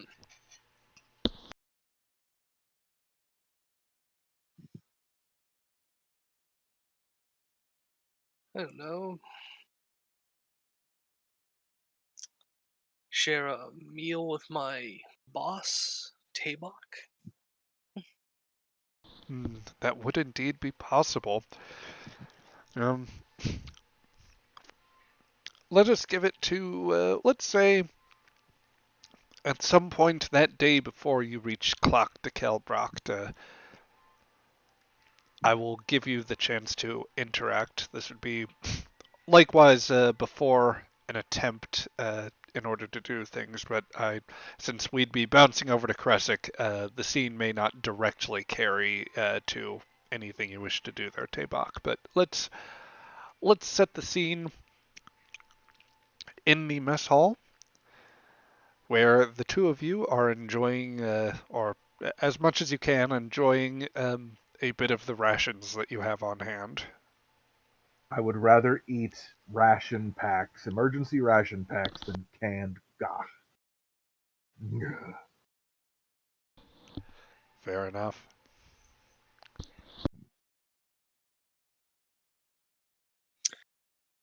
Yeah, you eventually tire of the sawdust. and the bits of bone. Those are just calcium. It's good Perhaps for you. Perhaps for you. Ugh. Just I'll bite down harder.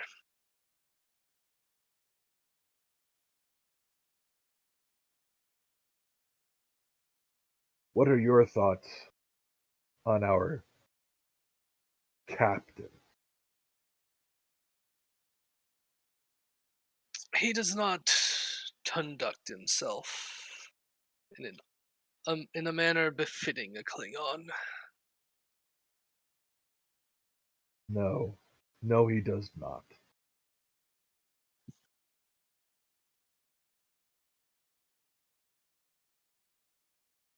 If this goes badly,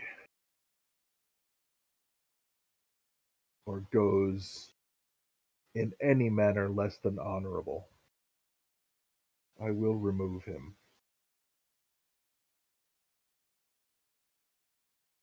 Good. Can I count on your support in this? You at least have an honorable path before you, and as long as you follow that, I will follow you.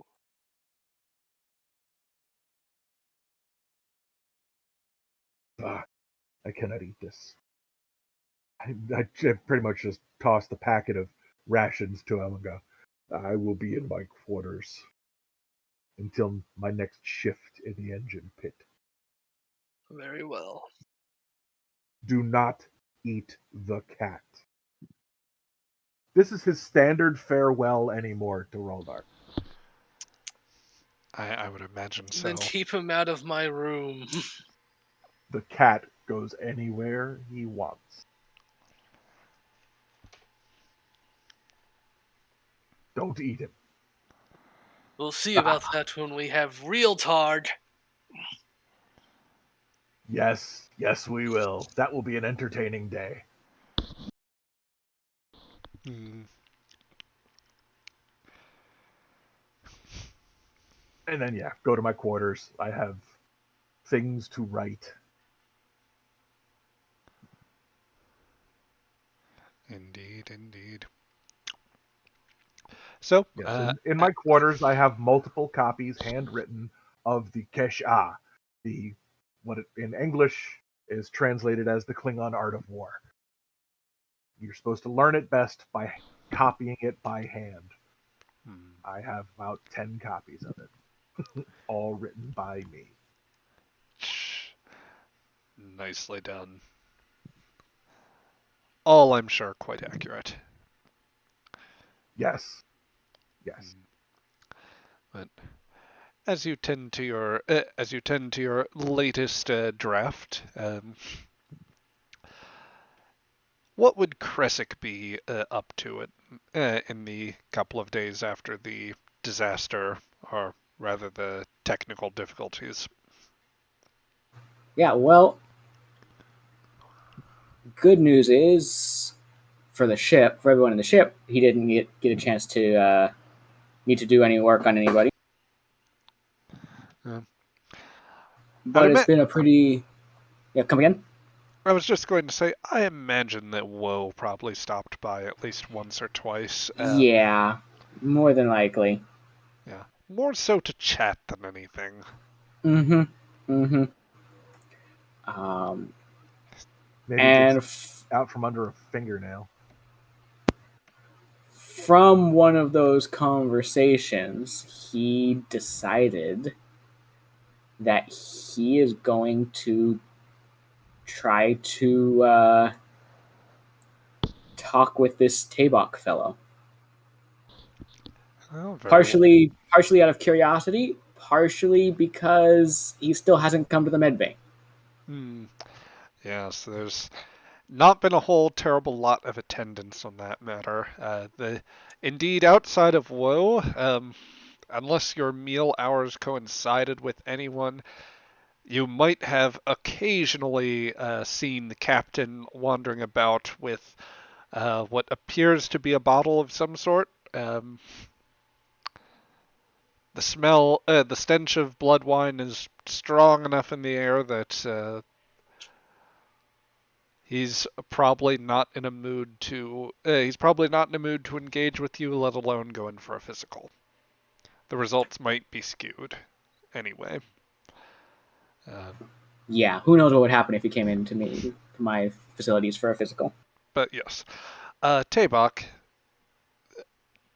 presuming that the doctor is sending out another invite in order to. Nope. He's The just doctor is making a house call. okay. So let us follow. How about that very night, as you are working your way through the next section? Let's say, oh geez, I can only recall the proper art of war at the moment, and for some reason I can only either think of terrain or fire attacks as far as sections go. Oh no, the Kesha is basically 10 precepts for how to be a good Klingon. Right. With commentaries from sacred scrolls and commentaries from the life and times of Kalis. Indeed. Now, let us see here. If memory. He'd be concentrating on the first precept. Choose your enemies well. Yeah. As you are moving through some particularly engrossing, if perhaps contradictory, like commentary from warriors about, I'd say, 200 years apart, there is a chime at the chime at the door of your quarters. Enter. And I come ducking down and lumbering in. Kresik. Mukhne. Literal translation. What do you want? I just pull out my scanner and start scanning him. Explain this behavior. You did not come to sickbay.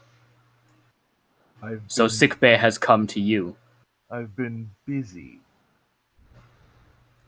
As I thought. Which is why sickbay has come to you. Do what you must. So I'm scanning him. Do I need to make a roll for that, or am I good? I will allow you to make a roll if you wish, but I will not, strictly speaking, bring it up. If there are any particular medical conditions, TTRPG, that you think Kresik should know of, then I will let you speak to that.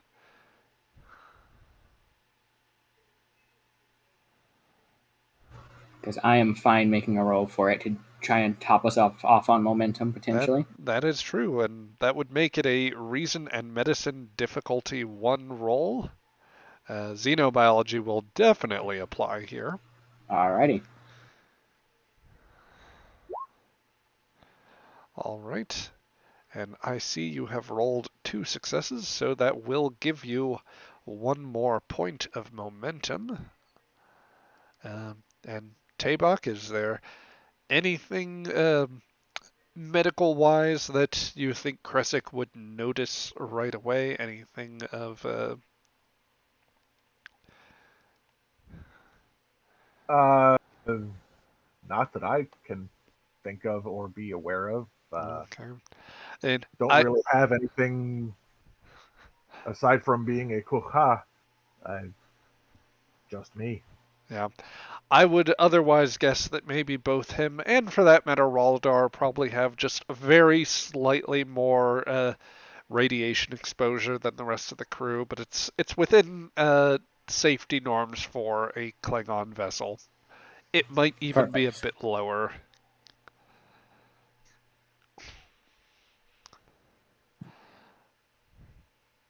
But yes, otherwise, TTRPG would be a perfectly healthy Klingon Kusha for his age. Perfect. So I keep scanning, log in In particular, I'm very interested with the genetic differences between these different looking Klingons. So I definitely log in all that information I can. And then I just turn toward him. I just say, "Do you know why I am on this ship?" You were hired as our medic. Why, I do not know. Hired.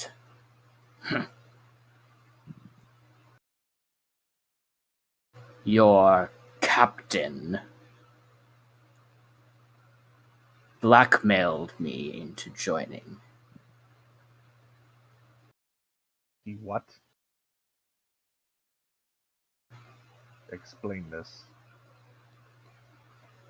Suffice it to say, I have enemies. He threatened to inform those enemies if I did not join.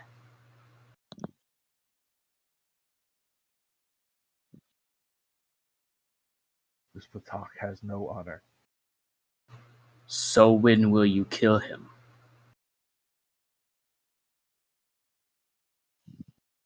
That time approaches quickly.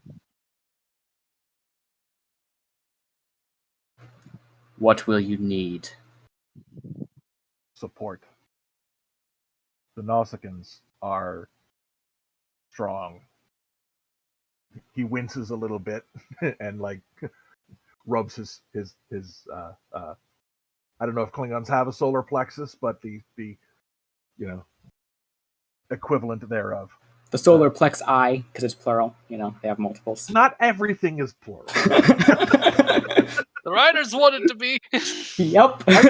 The writer said there's one. Okay, then let's not go on that tangent. Anyway,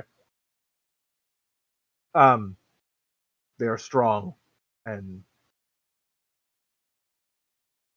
I am not a warrior, not in the traditional sense, but I will need support.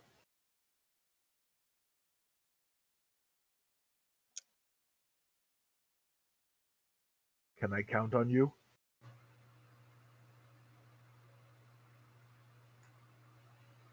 If this were a traditional Klingon vessel of the Navy, I would not need to ask this of you. The fight would be between Kvalk and myself. But these mercenaries he has hired work for him alone. And though I am capable in a fight, I do not have eyes in the back of my head. I cannot keep a watch on them as well as the opponent in front of me. I can be a wall.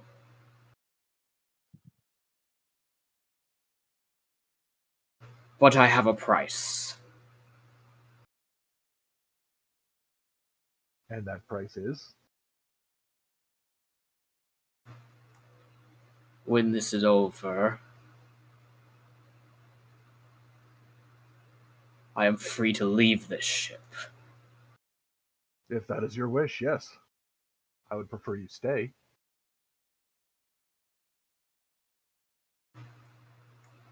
But if you wish to leave, you may leave. Good. Then you have a... He kind of cocks his head. Deal. Excellent.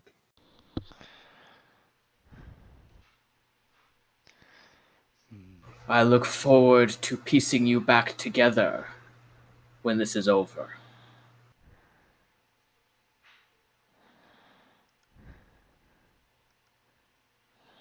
TTRPG doesn't exactly know how to respond to that at this moment. Excellent. Then it's working as intended. Just going to sort of leave that hang there for a second. Oh my god. And then, unless you And unless you have anything else you want to talk to him about, he's going to turn around and start to leave. Go for it. Yeah, that's fine. All right. He heads back out. Okay. And starts making calls on other random people that haven't come to his sick bay. If they answer, great. If not, When the Rantal finally answers, he was like, "Don't eat me." yes. And he will not. He will not eat the Rantel. Don't worry. No. Okay. Probably thought about it though. Yeah. I would imagine that by the time that you eventually do make it back into sickbay, the only one to show up is Cheshire, and only for enough time to stare you down and walk past you. Yeah, I look at it. Because I haven't really gotten out much, honestly. And so Cheshire is one of the few things that have come in. And quite frankly, as a doctor, I know the psychological benefit of having small pet animals. We had plenty of them back home on Gornar, the lovely 1.5 meter, 2 meter long saurs, nice and small. So I'm quite fine with it, actually. In fact, I've tried to get it to come to me, but it doesn't really respond to any summons. No, this is clearly a proud creature and one that will take some further study to understand its complex motives. Oh, absolutely. Yes. But until then, the rest of you are left to ponder the potentially mutinous thoughts that you have in process. And as this goes, and we come into the next day, the Briar Patch, or Clock de Kelbracht, looms very large. Indeed, from some perspectives, you are already practically wrapped inside the swirling mass of browns and reds as the dense gas cloud of supernova remnant from eons past coalesce into quite a nasty little navigational hazard. It's getting to the point where soon there will be some hazard to proceed at warp. That Kal'vak looks to you as a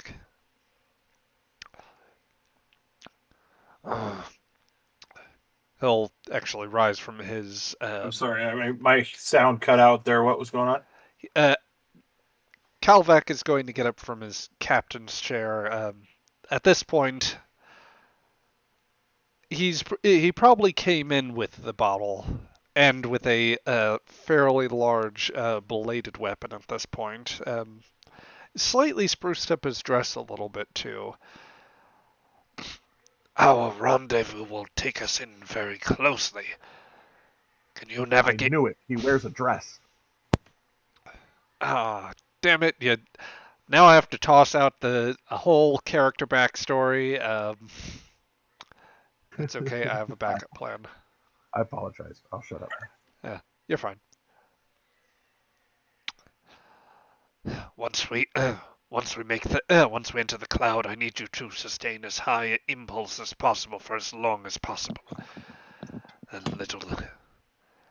That little stunt with that little malfunction with the warp drive has cost us dear time. As long as TTRPG can keep the engines warm, I think we'll do it just fine. I'll see how well he does. Probably heads back for another swig of his blood wine. His mood has definitely been sour any time he has been on the bridge shift, and he has been more often rotating in the taller of the two Nausicaans, or the beefier gentleman, who also insists upon moving around the bridge fully armed. Any chance I get, I'll suggest that the captain take a rest and try to take command. Kal'vak is going to, based on his earlier rolls, I'm going to say that despite the drink, he maintains his composure to a good extent, but he will nonetheless express irritation with you as those pleas increase.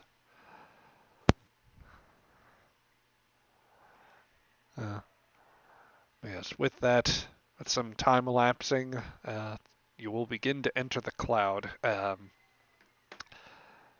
of Captain Kal'vak. It is you are not so obscured from the stars from where you are that you can't. You are not deprived entirely of navigational markers. Um, the engines are going to be less happy, as you would know, Raldar and TTRPG, and you would certainly guess at it, Azek, because the sheer stellar material passing through the impulse manifolds is it makes this a most difficult transit, especially when Kal'vak insists at running at practically near full impulse power. I've turned off the Bassard collector just to avoid fouling it. Yeah. That was probably very wise. But yes, there's every little odd bump, and nonetheless, you find that you are able to, you and Rald are mostly able to cope with that. There's some time yet before the rendezvous is made, but at this rate, you realize that you realize in part that Kal'vak is likely pushing the ship's engines and pushed the tolerances of essentially how far into the cloud it could go at warp in order to make up for time. So he intends to rendezvous with your mysterious clients relatively soon.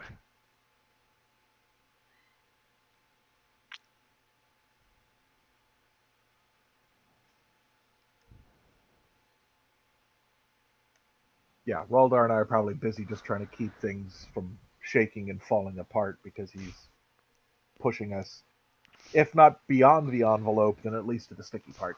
No.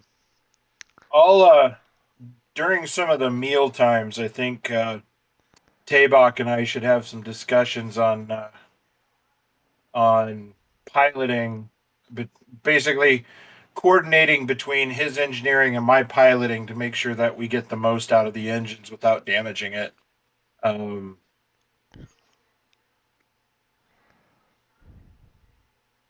Good idea. Yeah, we can at least coordinate our efforts so I can handle, what's going on with the engines, and he can steer us away from the thicker chunks of space chum that we're flying through.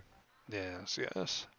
Normally, I don't like to mix meals and work, but in this case, I think since the captain is seems a little annoyed with the speed of which we of our progress, I think it's best.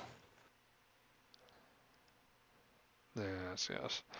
So as your advance continues, and I will say, TTRPG, that between you and Raldar, you think you managed to balance out power systems and like the intake manifolds. I dare say that Ezek maybe even is able to gently slow down the ship, or very steadily slow it down, such that you think that you have it more or less within the tolerances of what the engines can handle. So, strictly speaking, you are much less restricted.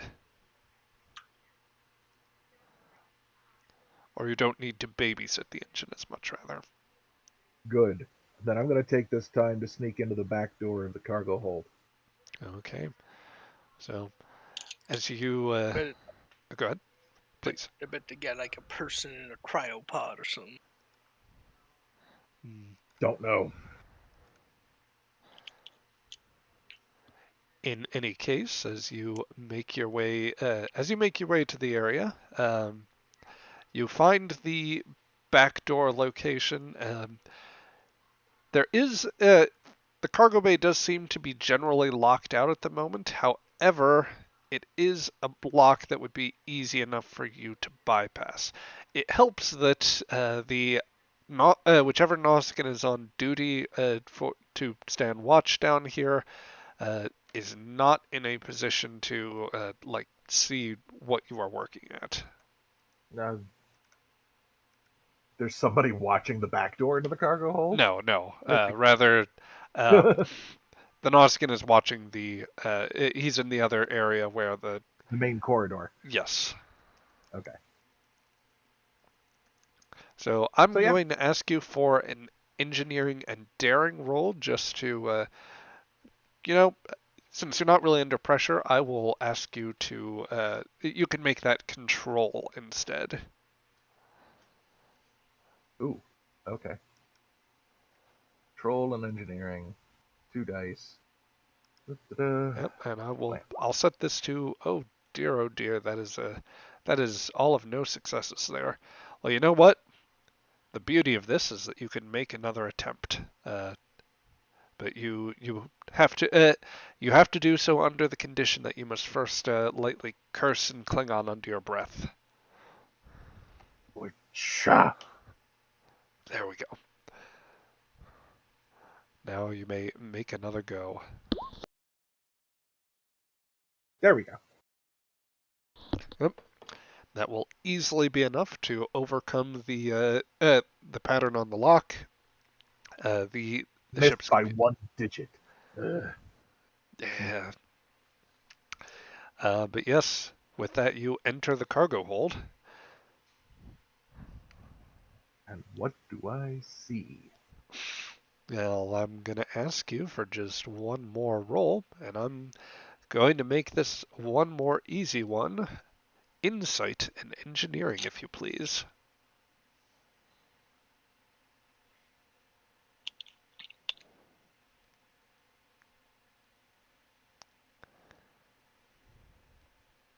Insight engineering? Yes. And that is 3 successes. So that is easily going to meet the difficulty. It will give you, it will top off momentum and give you a bonus here. So your initial entry, you go past some of the older cargo storage, probably some of the spare parts that, like a few containers of spare parts that you had brought on board and that were set aside for surplus in the event of battle damage later. Things and a that pair of pants full of antimatter injectors. Yes, of course. Probably a vest with a plasma cutter strapped to the back of it. Yeah. Just for the really rough days. Thank you, Kresik. Yes. And as you make it past the first rack, you see very quickly that there are indeed a number of cylindrical pods. You would put them at you'd put them on about a dozen pods, lined very close, actually, arrayed such that some are like stacked over others with like grating set up. It's all very shabbily jury-rigged. It's a miracle that the thing didn't come apart. With all the shaking and baking that happened earlier, yeah. Yeah. And as you look around these pods, it's sort of as I mentioned, a cylindrical metal setup with some mounting on the bottom.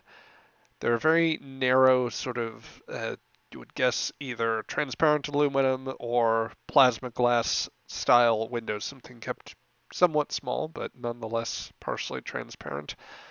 You also notice that there is one of these that appears to be open. And the interior of that shows an empty cloth-like surface. Cushioned? Slightly. Is there a control panel? There is indeed. And as you look for it, you also hear the slight sound of some something clattering behind you. Okay, just whirl quickly and draw Mek'leth as I turn. You see what, for our purposes, we will describe as a small, short, female-presenting humanoid. Probably no more, if we were judging by our own best estimate, no more than age 7 or 8. She is of a slightly sort of darkish complexion, not all that dissimilar to your own. Long hair, slightly disordered, fairly simple sort of gray long shirt and pants kind of setup. It's very utilitarian. Just slightly vacant look in her eyes. Obviously not a threat. I'm Absolutely not. not. I'm not putting down the Mek'leth. Well, I'm not taking it out of my hand, but I do lower my arm and go, "Who are you, child?"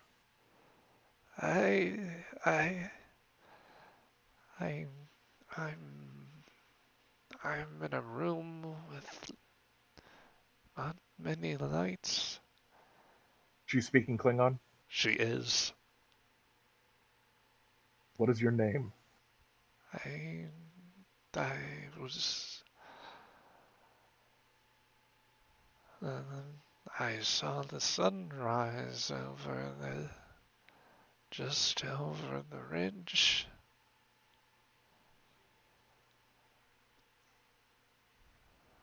I, then they came. Who came, child? Who? I, I, I should have gone back to see my parents, and they were already there.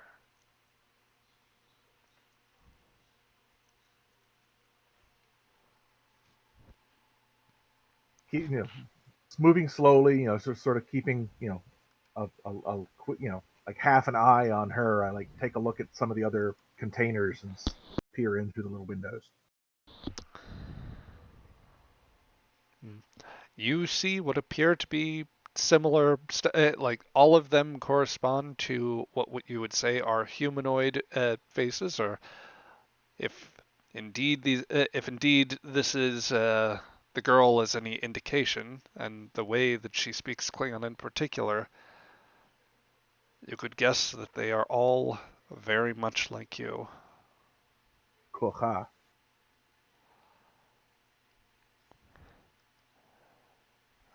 Can I tell? Does her voice have an accent that I recognize?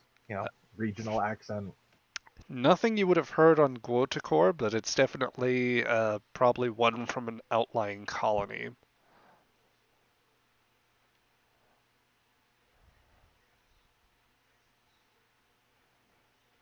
I, Why are you out of the box? I, my name was Makara. Tara? Makara. Tara. They put me in the they put us all. They were terrible.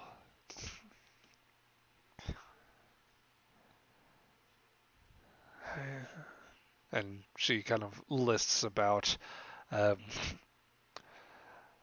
If she's falling over, I try to catch her. I will give it that you you easily manage to catch her. The lighting, low as it is in here, you can discern that there is not a lot of color in her face. There are signs perhaps of maybe prolonged time in stasis. It could also be that if she had left stasis for any reason, or if there had been something that caused a pod to malfunction at some point, be it an intermittent power source or any other series of problems, that she may have been out of here these past couple days without food. Or water. Indeed. Go to the comm panel. There's gonna be one in the cargo bay. Yep. Um, You and tap. signal. When you tap it, you find it unresponsive. You realize that the power unit that is being supplied into it is only maintaining gravity and the pods themselves.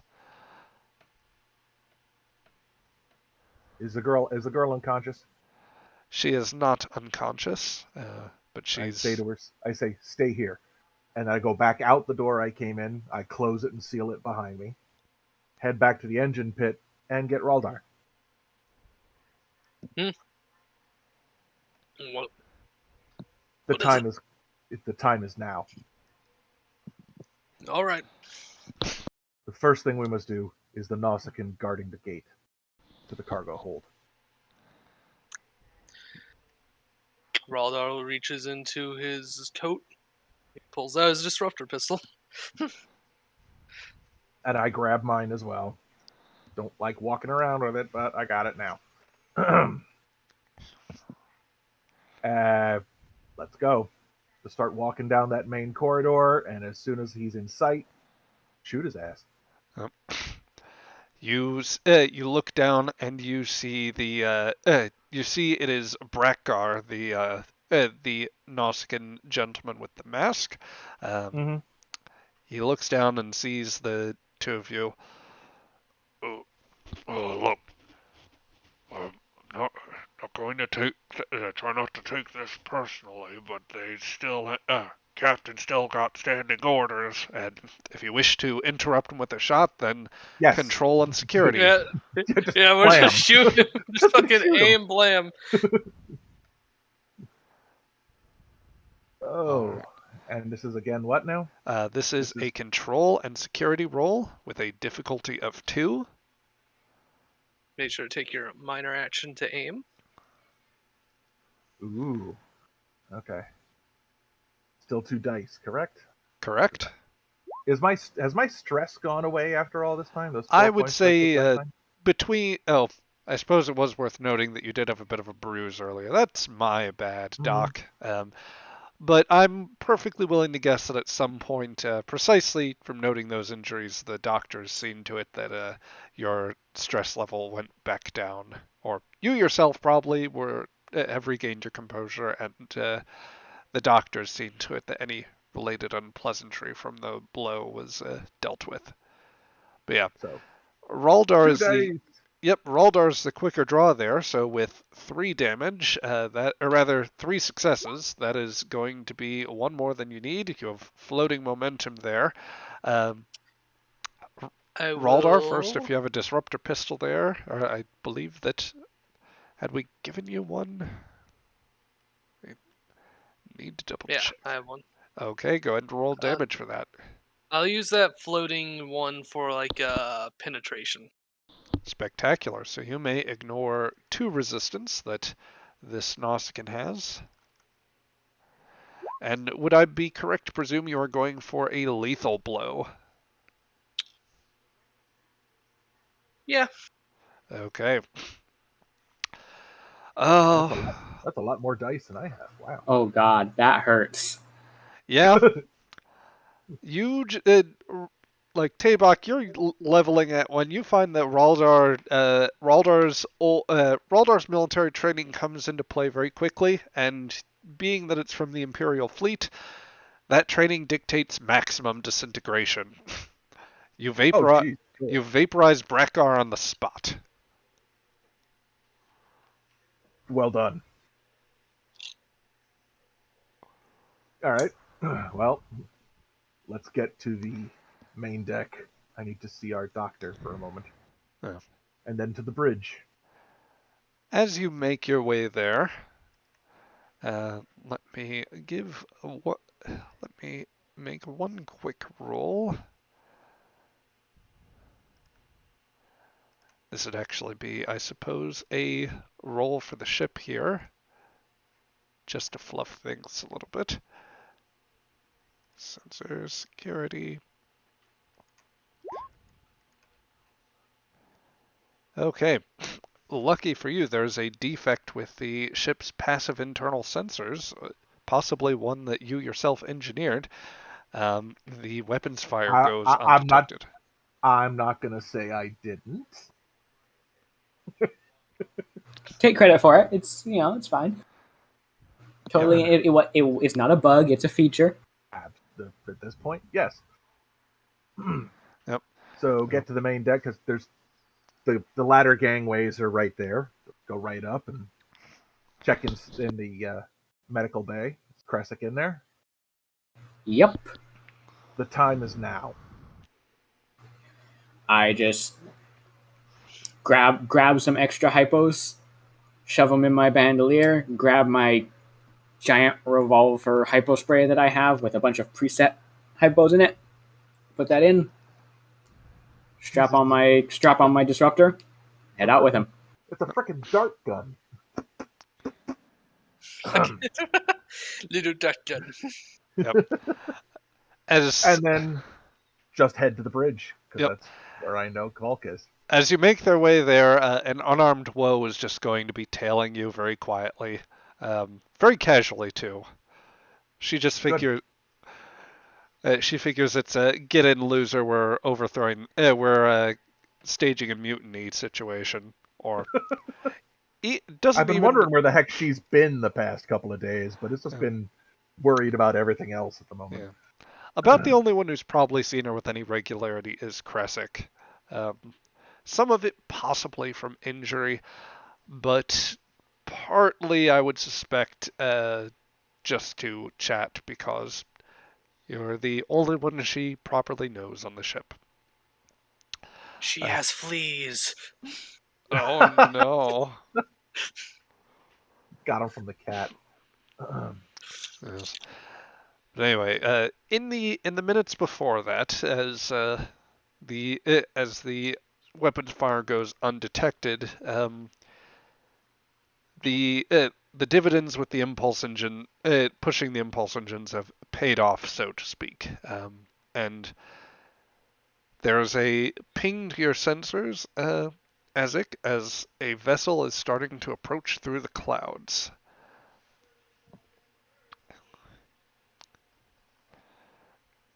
I'll try to do would that be an insight con check to see what kind of ship it is? I will give you that. And I will call it a difficulty. I'll make it a difficulty 2 task only because of the fact that you are operating through the stellar cloud, basically.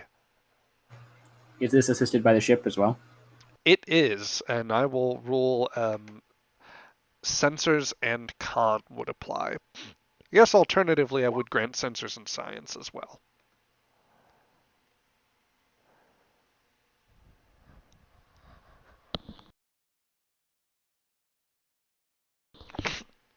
So Ezek rolls there and gets 1 success.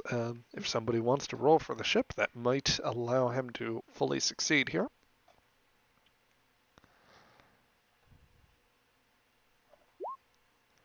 Hey, there's the Yan coming in with a 2nd success, or Yan rather. It immediately comes. Yeah. Anyway, you quickly realize that it is an Orion cruiser on approach. Known by the common designation of the Blackguard class. I'll let the captain know.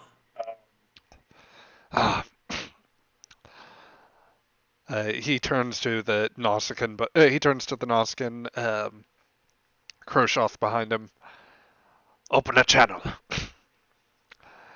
This is Captain Kal'vak of the Yan. Vengeful dice, do you read? A voice comes over the screen.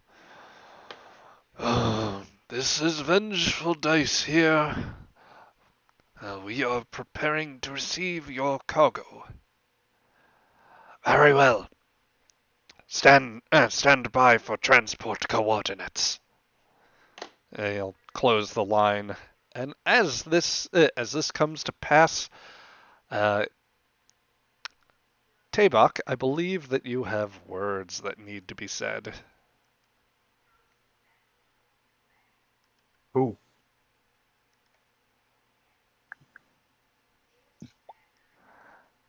And I believe that others are with you here. Yes. So, Step through the door, shoot the Nausicaan. okay. Difficulty 2, control and security roll, please.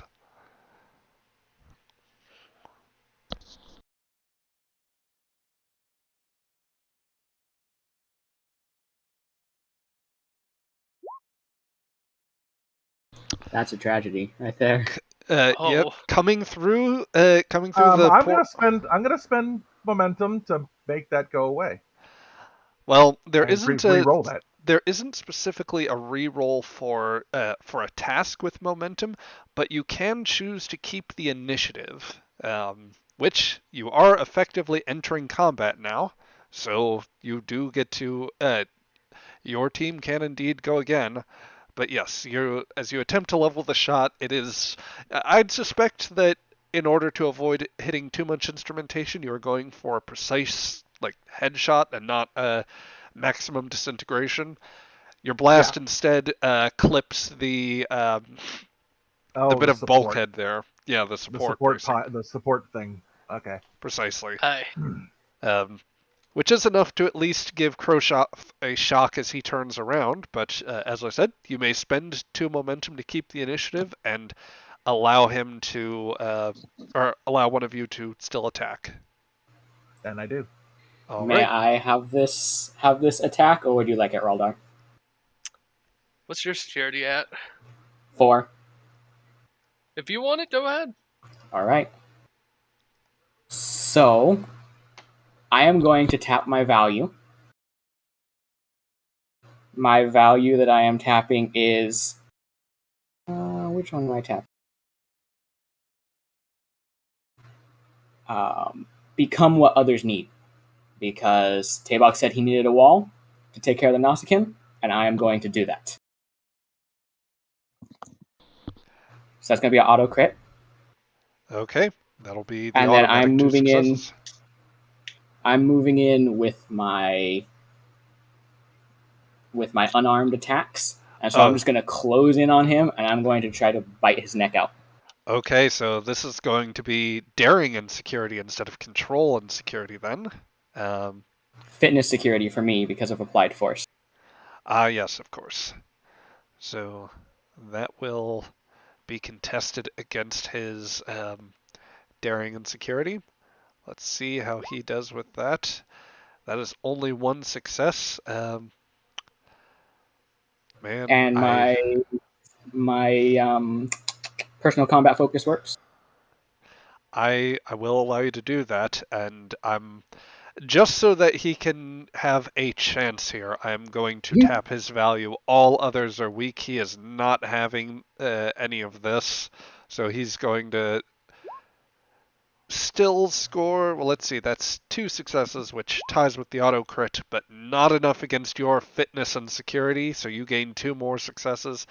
You go in for an unarmed strike, which is including a chomp here. So I feel like we should give the teeth something separate.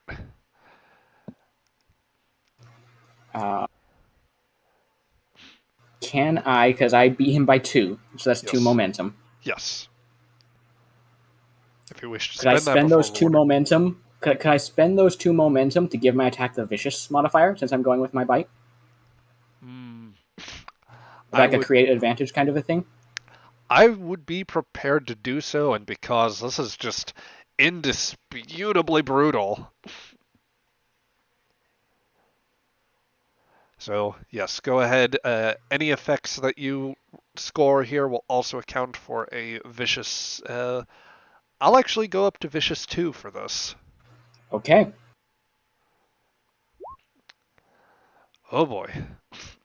So with the 2 effects on their own, it's going to be that's going to be 6 damage. 8 points of damage? Yep. Total 6. Of 8 Well, points. you said vicious 2, right? Yes. Okay. So that will be a total of 8 points of damage. I'm going to presume you're going straight for the equivalent of his carotid and deal lethal injury. Yes. Yes. It's lethal. I am attacking with lethal force, so feel free to take a threat for that. No. Yeah, I will likewise. I'm going to take 2 here, partly for the other Nausicaan. I wasn't sure whether it would truly apply for a Klingon game, but hey, for narrative purposes, yes, this applies. So you just go in straight for the Nausicaan. He'll try to get at you with the blades of his gauntlets and the spikes of his pauldrons, but you're going to, with a true surgeon's precision, bypass all of those defenses and go straight for the neck. I don't remember exactly what color Nausicaan's blood is supposed to be, but the it I will. think it's like purple. Yes, we'll go with that. The horrible jets of purple gush over your face. It is a good thing you have the tactical visors there, as your jaw is just immersed in the horrible deluge coming from the Nausicaan. With this, Kal'vak is going to draw. He's going to try and draw both weapons, the sword and pistol. I suppose technically I'm drawing a second weapon, so I will spend a threat to reflect the second minor action there. But Kal'vak is going to level straight for you. He's going to level his weapon straight towards you there, TTRPG. Sorry. GM brain. Oh, traitorous cur!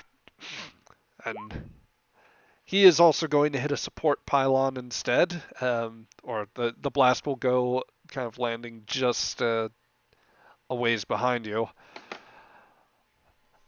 And Miserable Toba!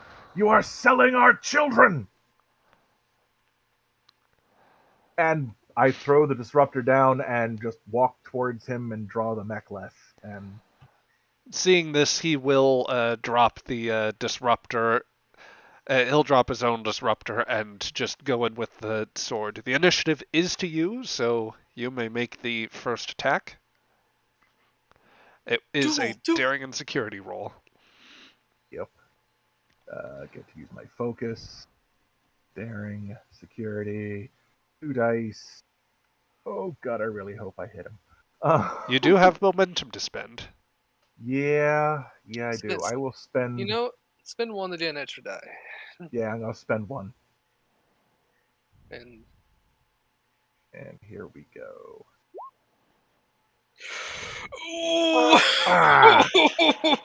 Okay. No.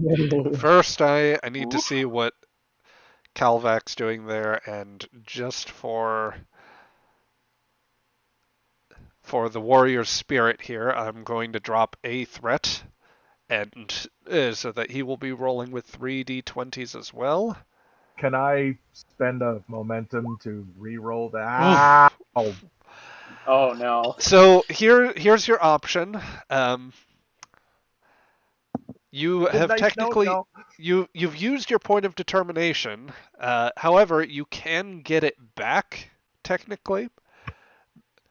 What you would need to do is challenge one of your values. So what happens when you are out of determination is that you could pick one value that you currently have and say that the circumstances in this situation are challenging that, and that you are suddenly disabused of that belief, or like you have kind of an epiphany in the crisis that you were caught in. So you could, at the cost of dropping a value and replacing it with something new later that pertains to the event where you lost it, that will give you back your point of determination. And then using that, you could at least you could re-roll your entire dice pool. Oh, I don't know if I want to give up any of my values. Oh my god. Well, if you suffer one critical loss here, then if you suffer this one loss here, then that's not the damage roll, to be clear. And like even if you sustain a lethal injury, that would be something that, so long as you are treated before the scene closes out, then you survive, technically. You can also like spend momentum to say ignore injuries, and thus be badly wounded but still escape alive, essentially, or be standing still. All right. Well, I'm just gonna see what the damage roll is at this point then, Okay. and then Before I do this, I also need to ask regarding that complication. Do you wish to buy it off, give the GM threat, yes. or No, uh, I wanted to re-roll the complication. okay, Is you that can possible? you can at least drop the 2 momentum to re-roll. It will rather you can buy off the complication. It's not a re-roll of the 0 per Okay. se. Okay. Yeah, Oh wait, it just gives it. you need. I could buy it off by giving you one more threat. Is that what you're saying? You can either spend 2 momentum or give me 2 threat. Um, Take the threat. okay. Uh, So then the complication in this case, I will tell you, would have been that he knocks away your Mek'leth. But failing that, oh, I've gone and dealt myself momentum. What a silly move there. He is going See, to, this is why you don't have them be the same color. you are right, and the GM will fix this before next week. With that said, the blow Ooh. is that is indeed going to be 6 points, no, 7 points of damage because the blade has vicious 1. As you meet up to guard against, or rather, this was your attack. So as you go into slash, um, he's going to parry with like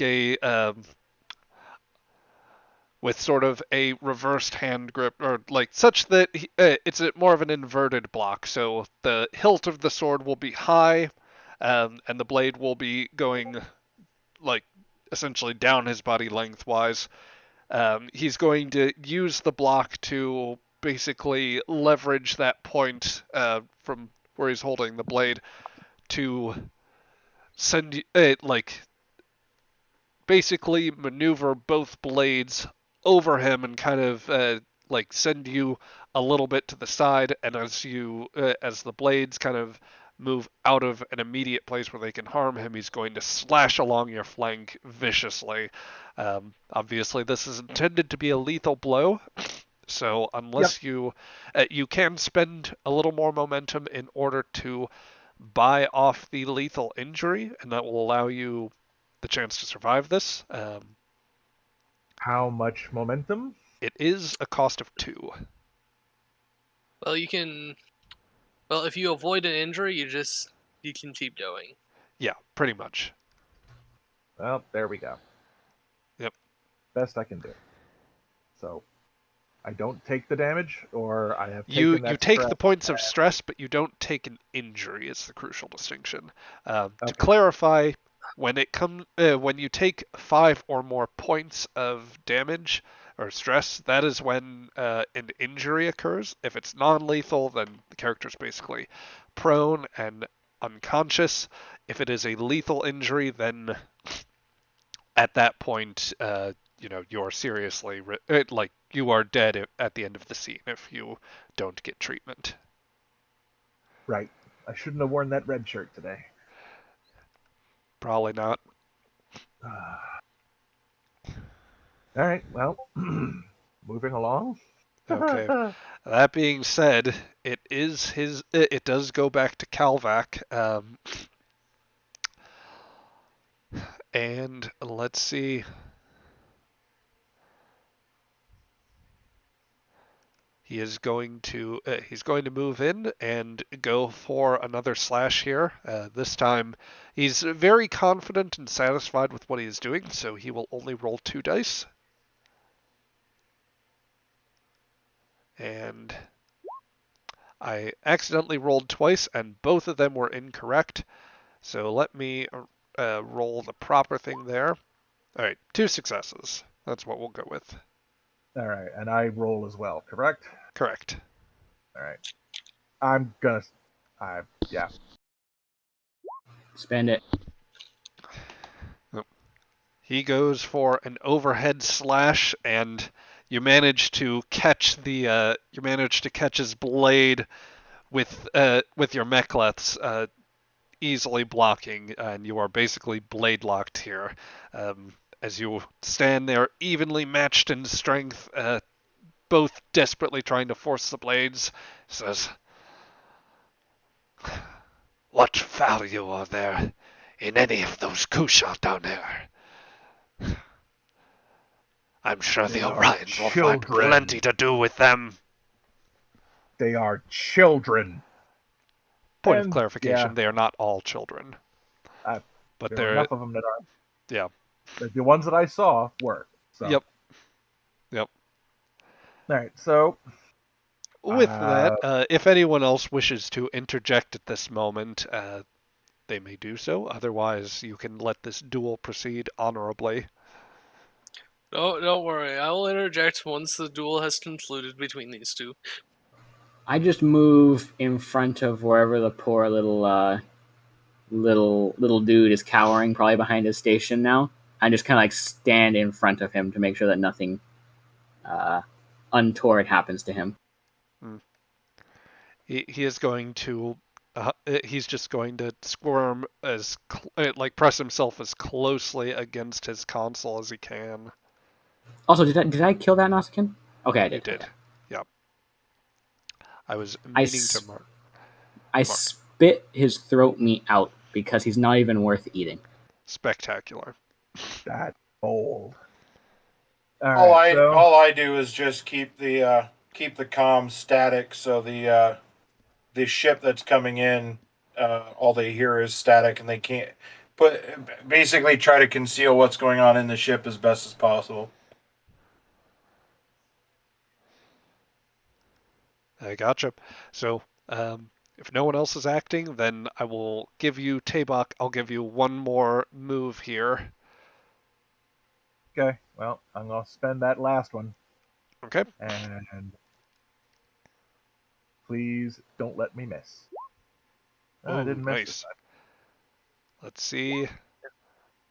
Rack. He's just going to catch that blade still, or he's going to still effectively block and blade lock you again. And as his as he just glares at you with an absolute fury, there are beeps from the sensor and con consoles. Azek, you realize very quickly that there is something else approaching from elsewhere in the cloud, and that there are also surges of energy accompanying what's going on here. Let's see. As a matter of fact,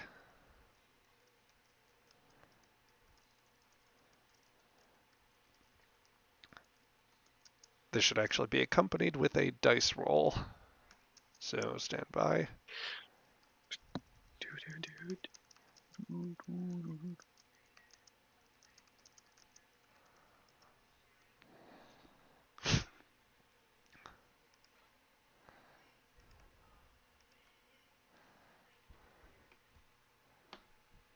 So if you'll check the roll 20 there, chat, the roll 20 chat there, Azek, then you are going to see what the sensors are bearing out.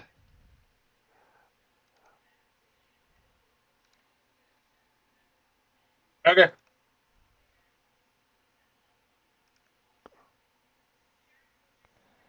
Would you like to report that, or shall we just cut with a? Shall we just go straight to a? Honestly, at this point, I will take. I don't know what's going on with them, so I'm gonna do the my own thing and protect the ship and evasive maneuvers to get out away from the fight that's going on outside. As you begin to maneuver, some of you might notice the sudden shock of a major jostling of the ship. something that some of you would recognize as the close detonation of photon torpedoes, for on the screen ahead of you, you see not just an Orion cruiser, but 3 Imperial D6 class cruisers that have just joined the fray. And that is where we are going to cut for the evening. Ah! Oh, Ah! man. Oh man. On a cliffhanger? Oh, man. Yeah. We're running up against time anyway at this point, so I figured that it was better to go ahead, cut things here. But Beautifully done. Good spot to call it right there, because I can just see here the ship veers away, we're still struggling, and then the words in Majel Barrett's voice come up, to be continued.